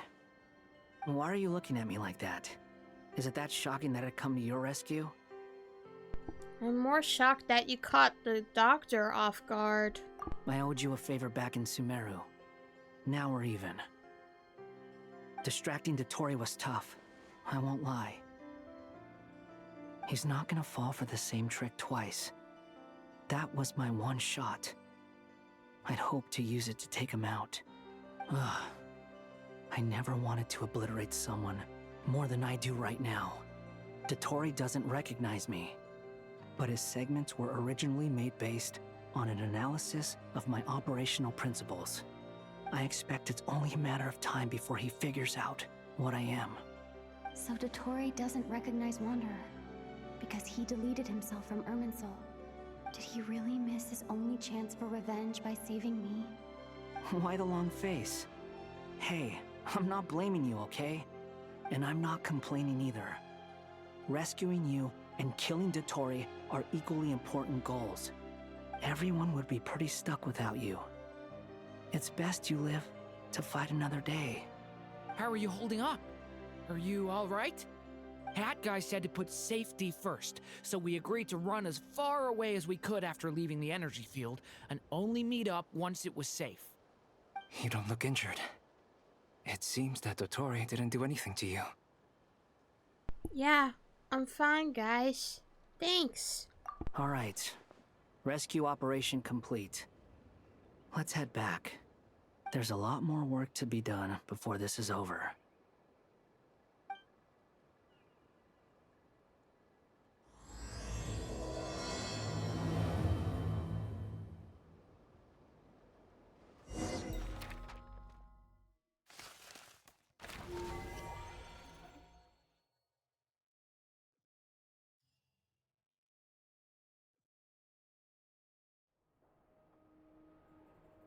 Understood. I will bear the Tsaritsa's degree in mind. I don't see what's so awesome about it, though. Does he really think everyone else is as immature as him? I'm not stooping to Tartaglia's level. I thought you might say that. How's your progress? Quite promising, actually. That alchemist Albedo gave me a few ideas. Remember how I asked you to look up some files for me? That stuff on the Nazi-Kreuz Institute. René de Petrichor and Jakob Ingold. Alain Guillotin despised René's theories and methods, but he never managed to come up with better alternatives either. So I adopted some of René's ideas. I thought Alain was like a father to you. He and René were mortal enemies, were they not? And what would you say if Linny and his friends one day learned something useful from someone you utterly detested? I would applaud them for it. That would mean that they have surpassed me. For all we know, Alain Guillotin might have thought the same thing. Not that it matters, though. He's dead, and I'm alive. So it's my call to make. Once you die, it doesn't matter how great you were in life. Only the living get to decide what happens next. Hey, come on out. They're back. Huh?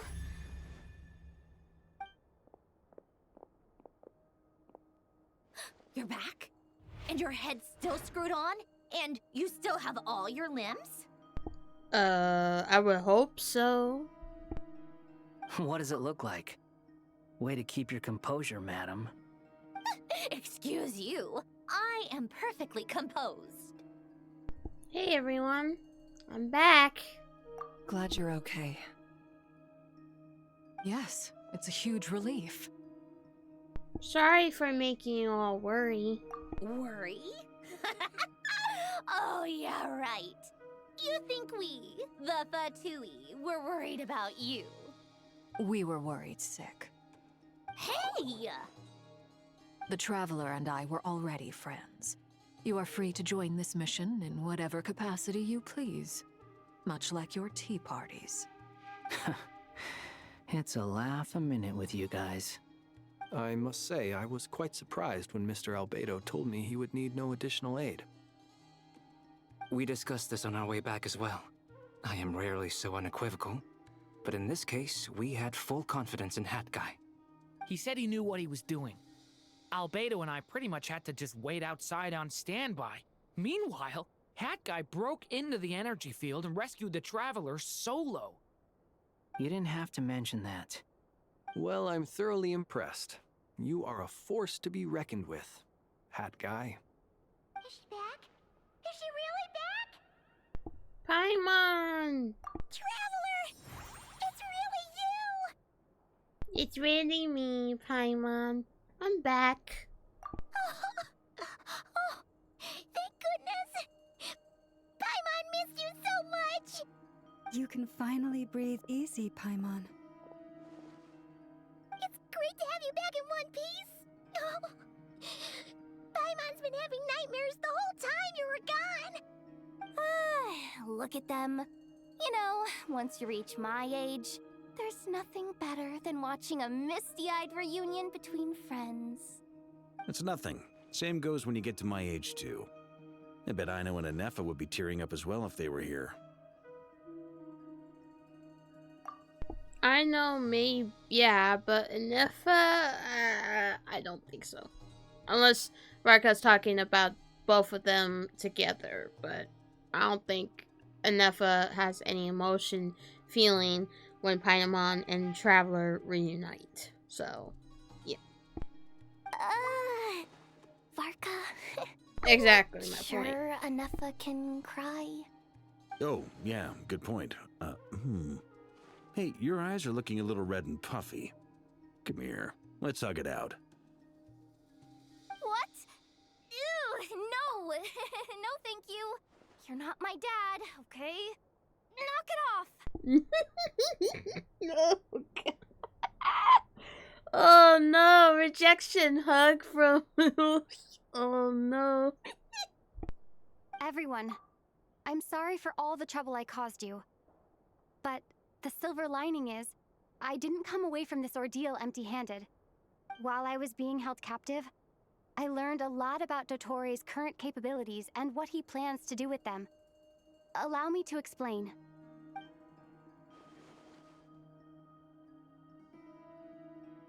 The three moon goddesses were even more powerful than we imagined. No wonder Dottore believes himself to be equal to the gods. Maybe even superior. Utter blasphemy. While everyone was gone, Nefer and I made an interesting discovery. And I believe Miss Sandrone has something to share too.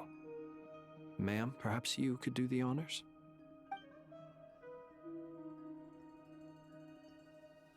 Called it. Getting rid of a pesky troublemaker like her is like trying to clean up after a crumbly cake. It always comes back to haunt you. I knew she wouldn't give up. Our next step is to find a way to bring her back. A place where time flows backwards, with no destination in sight. Surely it must have been created for a specific purpose. But I fear the answers are buried deep in Tevat's history, held by great powers beyond our reach. It sounds like she's on a specific path through time, just traveling in the opposite direction to us. The question is, where does that path lead? Or will it keep going to infinity? We considered that question as well. Strictly speaking, time is not infinite. Indeed not. Every road has an end. Nicole! You sure loved quietly sneaking in mid-conversation. I do, in fact. It's something I've always done at our mages' tea parties. Quiet, mysterious, and persuasive. You wonder what lies at the end of her road. Well, just as the world has a beginning and an end, so too does time. And so, the end of the road is the moment that Tevat was born. But where Miss Columbina will end up along this road, that depends on where this particular river of reverse time began. What about the original moons and the moon goddesses? Do they have a beginning too? All things do. In the beginning, no moons adorned the sky. It was the Dragon King Nibelung who raised the 3 moons into the heavens, and thus were the moon goddesses born. They were shadows of the planet, born to wield Nibelung's authority and oversee the world on his behalf. They were extensions of his will, manifestations of his majesty. But then one day, they disappeared just as suddenly as they had once been brought into being. Nobody knew where they had gone.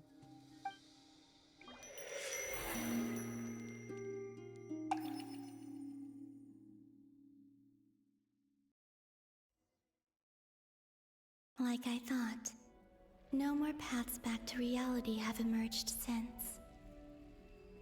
But how can I be sure that I'm going the right way without scenes from reality to keep me on track?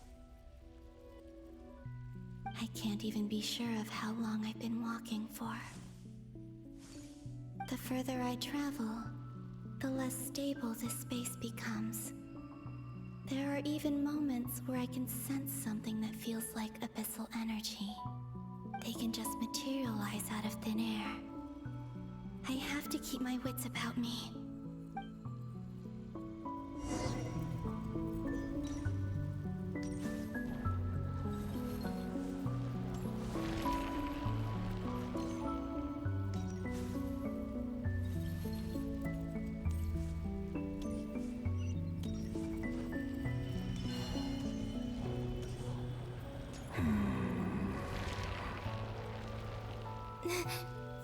Is that the ray here of Solnari? I can't believe he survived. How did he do it?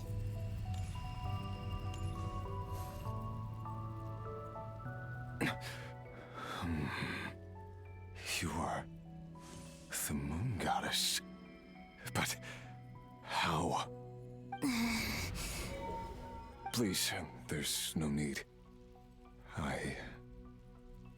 I'm not interested in fighting anymore. I find that a little difficult to believe. Yeah. Honestly, so do I. The way you used my own power against me was... It was a brilliant strategy. And then, in the final moment before I was thrown into this space, I got to see an old friend. Mr. Dainsleif. Right. It was so long ago now. But we were friends once. When I first got here, I was filled with hatred, remorse, and rage. How I cursed and devoured. I tore everything here apart. I was consumed by the desire to leave this place and have my vengeance. But to no avail.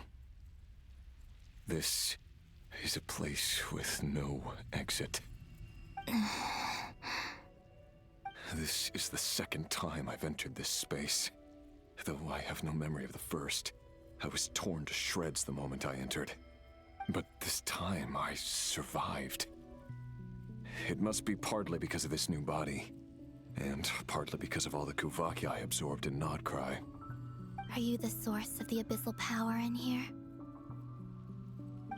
Not all of it. Some is from when I first arrived here and tried to destroy everything. But there was already a degree of abyssal power here before I entered. And like a venomous snake baking in the merciless sun, it tried to slither into my shadow. Tried to? So, you rejected it? Yes. Because after that, the world suddenly became silent for a moment. What do you mean? The voices in my head, they were gone. And then I saw her. Her? Thelindis. My former lover. Never mentioned that she saw a memory of Thelindis leaping into the moon's reflection. More precisely, I saw her afterimage. I'm sure the real her is long gone. She was just an ordinary Conrian. She couldn't have survived here for very long. Anyway, why have you come here? Didn't you know it was a dead end? If I hadn't escaped through the moon gate, my friends would have been in far greater danger. Oh, I see. Because of your power. The power of a moon goddess. What? You'd like to know how I know, wouldn't you? The one who resurrected me said so.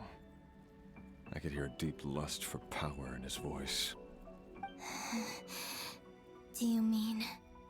Dottore? Dottore. So that's what he's called. He'd been collecting fragments of my body for a long time, all so that he could resurrect me at the moment of his choosing. I had no interest in his research.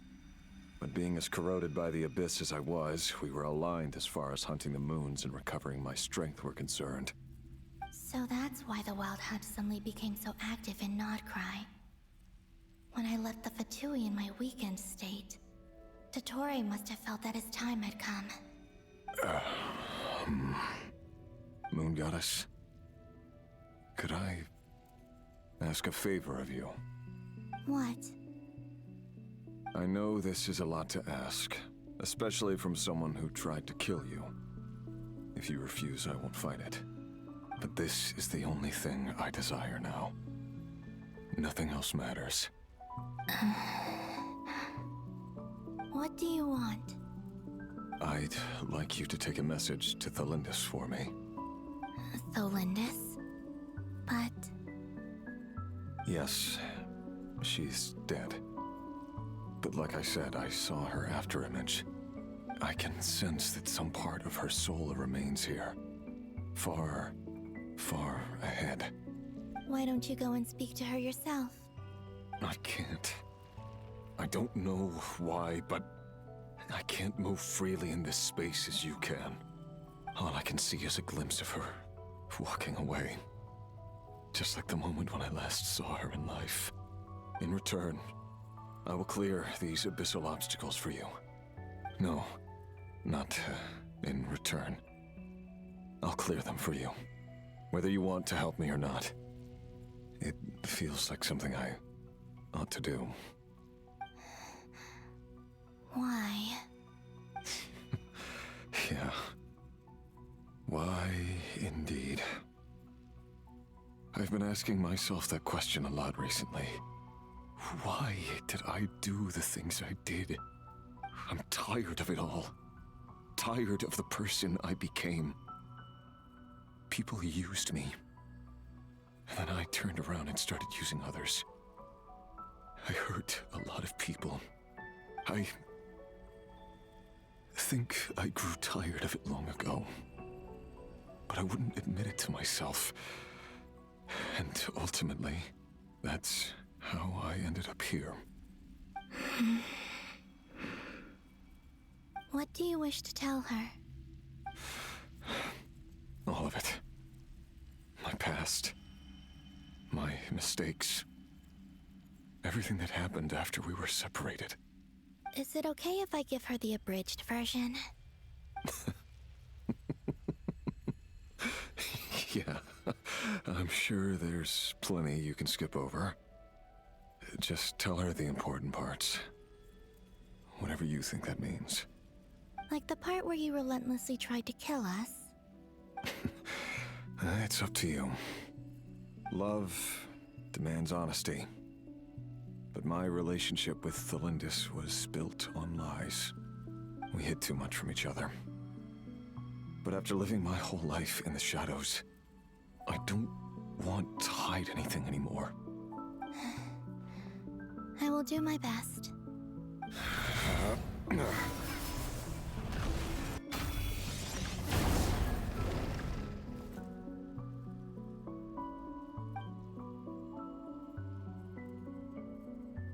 There. The Abyss will no longer stand in your way. Even though Mr. Dainsliff felt he had to fight you, I think he still regarded you as a friend. Dane? He said that you betrayed him, but he also felt great remorse at never having understood what you were truly going through. Why tell me this? Because if he'd known that someone could take a message to you, I believe that's what he would have said. Thank you. It means a lot. I know this will sound strange coming from me, but don't die, Moon Goddess. I can tell that you're determined to get out of here.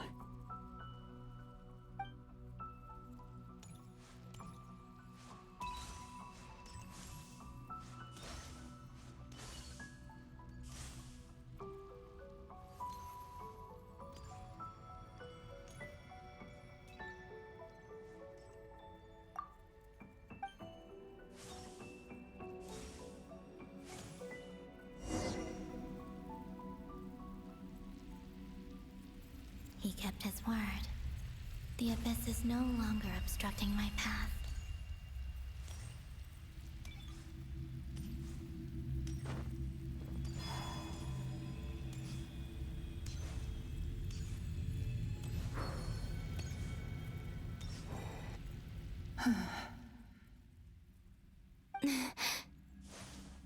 Is that the Lindis? She wasn't far off at all. And yet, they can never meet. Hello, Miss Delindis. Who are you? How do you know my name? I've never seen anyone else here before. You can call me Columbina. I promised Rerir that I'd bring a message to you. Rerir? My Rerir? Is he well? He's doing better than he was. Better than he was, huh? Sounds like he's had a pretty rough time. Others have had a rough time on his account too. In many cases, their time ran out because of him. And I'm not just talking about the children of the Crimson Moon. So, things got worse before they got better. Could you tell me what happened, Miss Columbina? Are you sure you wish to know? Yes. This is my opportunity to learn the truth. No matter how hard it is to hear, I have to know. I admire your courage. However, time is short. I cannot stay here for long.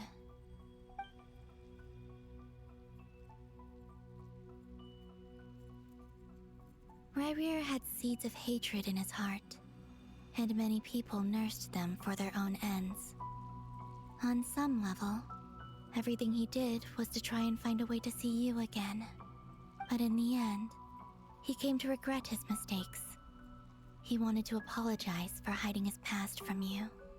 Beyond that, he did not say specifically what it was he wished to convey to you, but I'm sure that you've always been on his mind. You are what has kept him going over all these years. I'm sorry, Miss Columbina. This is so upsetting. I'm not sure how to put my feelings into words. It's all right. I understand. Well, that's everything from me.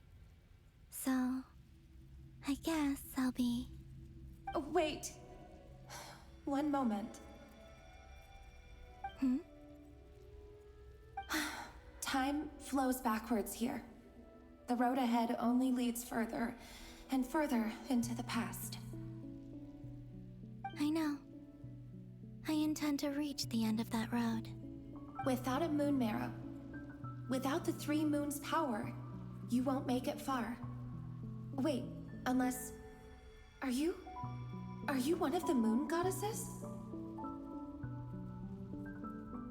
You could say that. I see. I often think to myself, if life is like a train ride, why haven't I reached the terminus? Where am I even going? And it's not just me, it's this whole place. Wherever it is, it seems like it's existed forever. It's such a mystery. Where is it going? I must seem so ridiculous.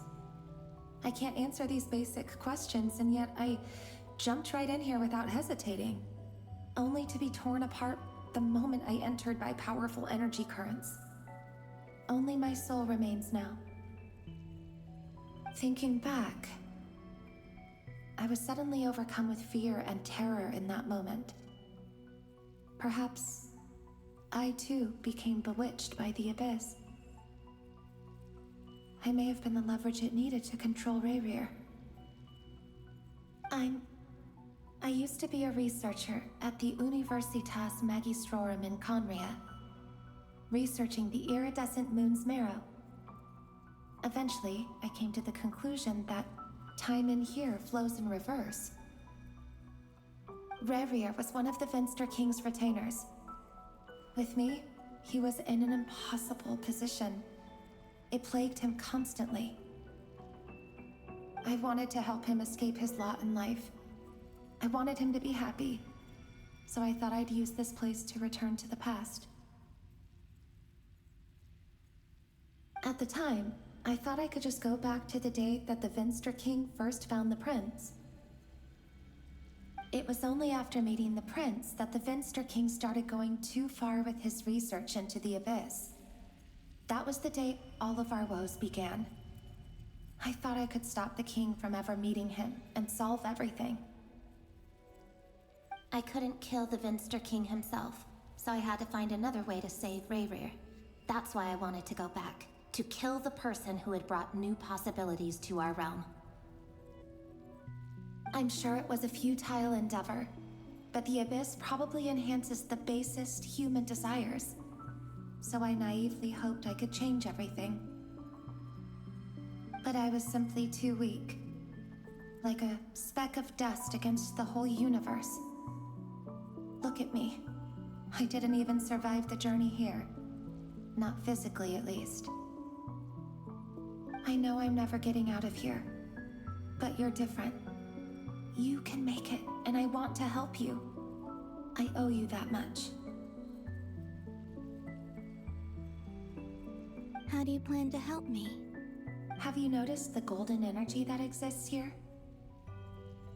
Based on my past research and my observations since coming here, I believe they carry you forward faster. I can share what I've learned and help you understand the pattern in which this energy appears.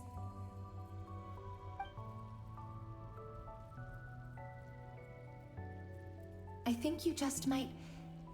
Now, I know you will be able to change the past. Also, I've been speculating about where this phase ends. The documentation was scanned, but from what I know of the legends about the moons, the oldest ones seem to begin with Nibelung, king of dragonkind.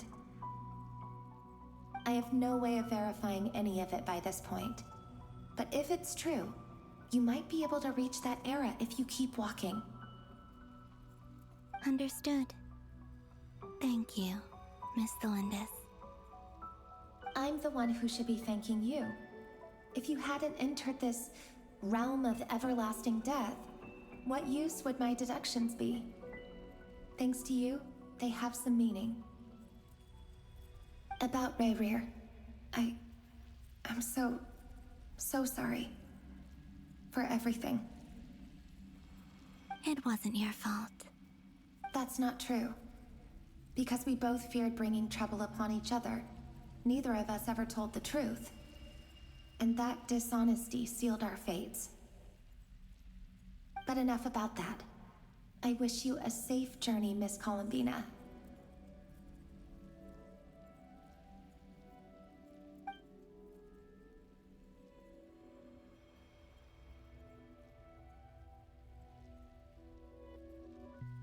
And may the outside world never have to experience pain like this again. Rerir, you're there, aren't you? I cannot see you, because you exist in the future.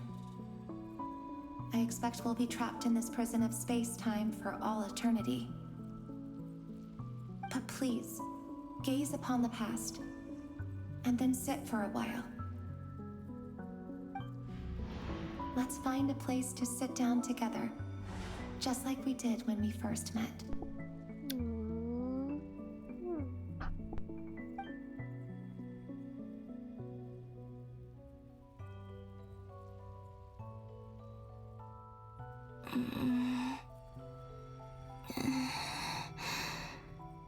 How long have I been walking? How much further till I reach the end? Is there even an end to be found? Everything's getting blurry.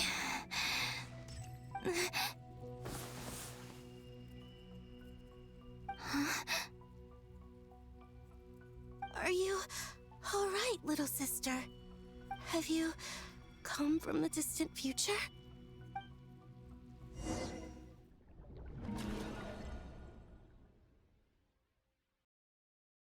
So, how exactly did the moons just disappear? Shouldn't it be a little harder to get rid of major creations like moons? The world is a vast and ancient place. On a certain scale, all life lasts for but a fleeting moment.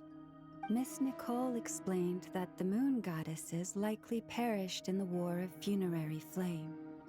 The moons themselves were also destroyed at that time, save for the Frost Moon, from which a new moon goddess was later born. Am I missing something then? 'Cause the stories say that the moon goddesses were born on the moon, but doesn't Columbina say she was born in Nodcry? Huh. You're right! Why do their birthplaces differ? What's the difference between the two generations of moon goddesses? Also, remember what Sandrone said? Her scans detected 4 moons. In other words, 4 moon marrows. Technically, the result of the scan means that 4 moon marrows were detected and positively identified as moons in that moment. In other words, this piece of information alone isn't enough for us to know how Miss Columbina is doing right now. Yep. We have no way of staying up to date on whether she's dead or alive. She's on her own for now. But at least she's trying her best to get back to us. Yeah. She's a tough cookie. And a sore loser, too. We have to trust that she'll find a way. Because we really need her power. As much as it pains me to say it, we've got no chance of beating Dottore in a straight-up fight. He's much too powerful. It wouldn't even be close. That maniac is going to devour everything in his path until he reaches us. We need to find someone or something that can stop him before he does anything worse. I'll be frank. Our only hope of defeating this false god is with a real moon goddess on our side. I'm not just saying this because Columbina's a friend and I want her back safe and sound. It's just the truth. And I know that even she was no match for him when he attacked, but I don't have a better solution. We're not giving up on saving her, whether she can defeat Dottore or not. Right. Don't worry, Miss Sandrone. We're all aligned on saving Columbina. No one's trying to argue that we can only justify saving our friend because it will help save the world. This is about multitasking. We want to save both. So, she's more than just a moon goddess to you guys? Yes. Absolutely. Duh! She's part of the gang! And you are too, you know. Yes, I know. You don't need to labor the point. I knew that the moment I came running over with my documents that I was part of the in-group. I mean, if Arlecchino can fit in, I certainly can. Sure. Anyway, as for how we get Columbina back, I've been working on it constantly. But I think I'm still lacking certain information about the moon. I'd probably get there if I could continue my calculations, but the problem is, I've run out of computing power. Computing power? You mean you need more energy? No, the issue isn't energy, it's processing power. There's so much data to get through that the whole process has just ground to a halt. That's a tricky problem. René de Petrichor of the Nazissenkreuz Ordo once foretold the fate of the world.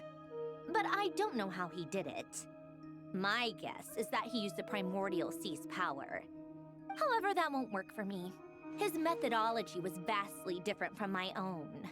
What's worse, they're incompatible. And, to top it all off, we can't even leave Nodcry. Ugh, this is so annoying. If I'd known we'd run into a bottleneck like this. Well, no, the design bureau's a bust as well. Curse that Dottore! Couldn't have made this harder for me if he tried. Oh, what do we do then? How about we grab a bite to eat and take a break? Maybe something will come to mind after you've cleared your head. You don't get it, do you? I'm trying to calculate the fate of an entire world here. And I need accurate results, not big prophecies. Where the heck am I gonna find the computing power for that? Ahem. Anyway, time to shelve the discussion on technical difficulties. Being a killjoy isn't very ladylike after all. She can really change her attitude to so bossy and rude to like, oh, I'm so sweet and I can do things easy in the easy way.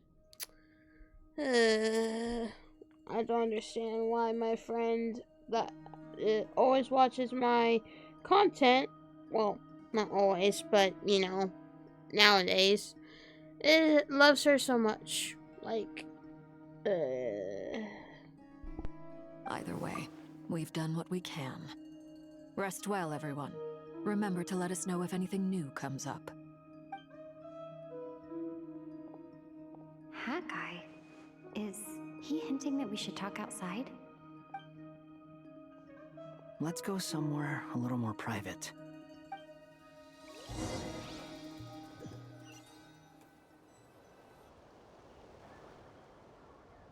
You know that Dory went back to Sumeru, right? Yeah. She mentioned she was planning to head back. Things aren't looking good for Notcry. She's gone to spread the word so that Sumeru has a chance to prepare for the worst. From what I know of Dottore, there are two possible reasons why he hasn't made a move yet. One is that he's still working through some kinks in his new powers. The other is, he wants to see how we're going to react. He'll easily devour everything eventually, so I guess he's in no rush to make it happen. The first false god he made was me. Now it's his turn. Even though my records were erased from Irminsul, Dottore's ideas haven't changed one bit. He once told me that becoming a god was like turning yourself into a hungry wolf or giant serpent to devour the moon. Clearly, he began studying the moon goddess's powers long before he even tried making a god. He's always wanted to get his greedy hands on divine authority one way or another. And in the end, he devoured the moon where I failed. In the desert of Sumeru, there is a chessboard built by King Deshret, also known as Al-Ahmar. I don't know if it was a real game, or if he was just trying to challenge his servants and citizens in some way. But creating games and setting rules, gods do that as a matter of course.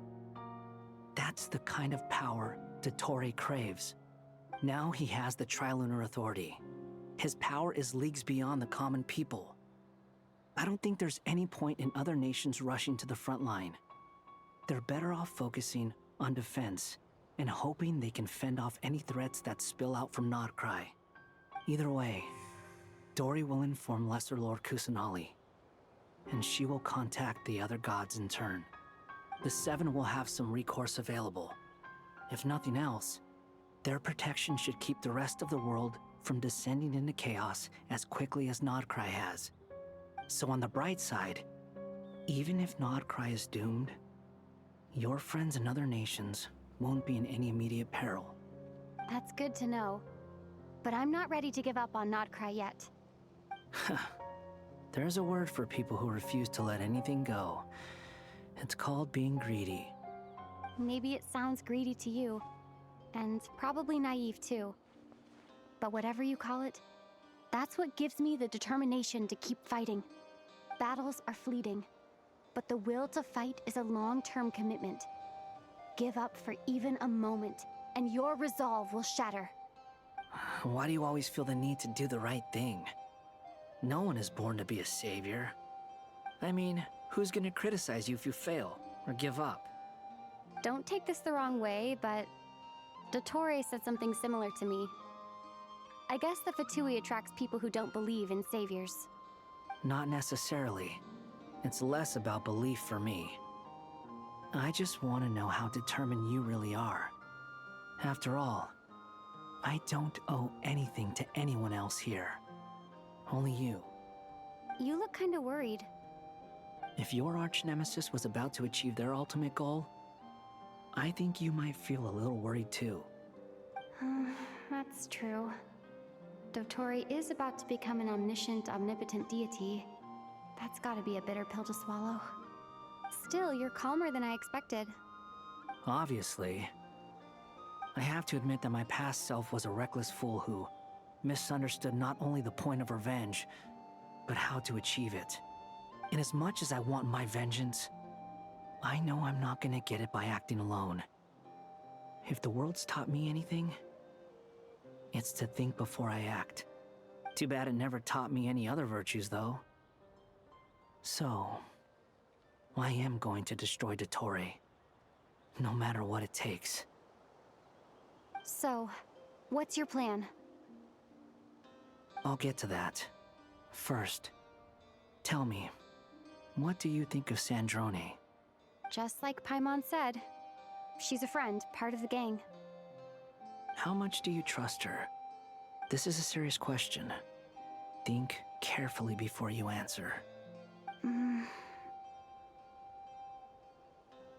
Although she's with the Fatui, she has her own values and she's helped us a lot. If nothing else, she's clearly going the extra mile for Columbina. I see no reason not to trust her. If you say so. In that case, the three of us need to talk. I have some thoughts about her computing problem. It can be solved, but it will come with a cost. How much? If I can afford it, I'll cover it.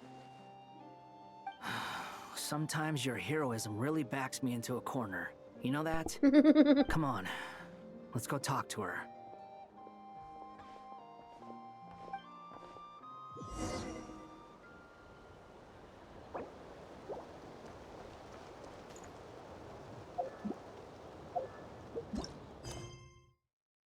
This is a very, very long quest, guys. It's just...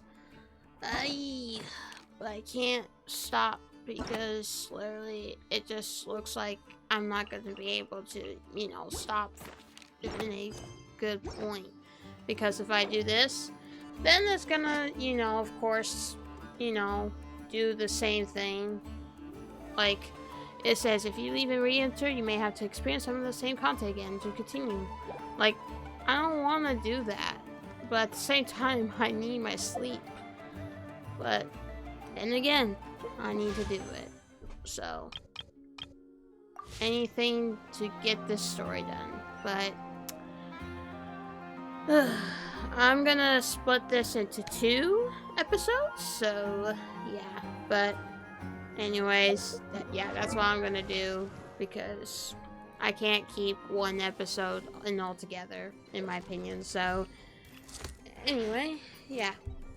I'm gonna end this here, and I'll film the next part of it after I just uploaded this. So, I don't know how long that's gonna be, but I hope you guys enjoyed this video. If you did, please make sure you subscribe to the channel, put the bell up so you get notified that I upload videos, do YouTube shorts, stream, and so forth.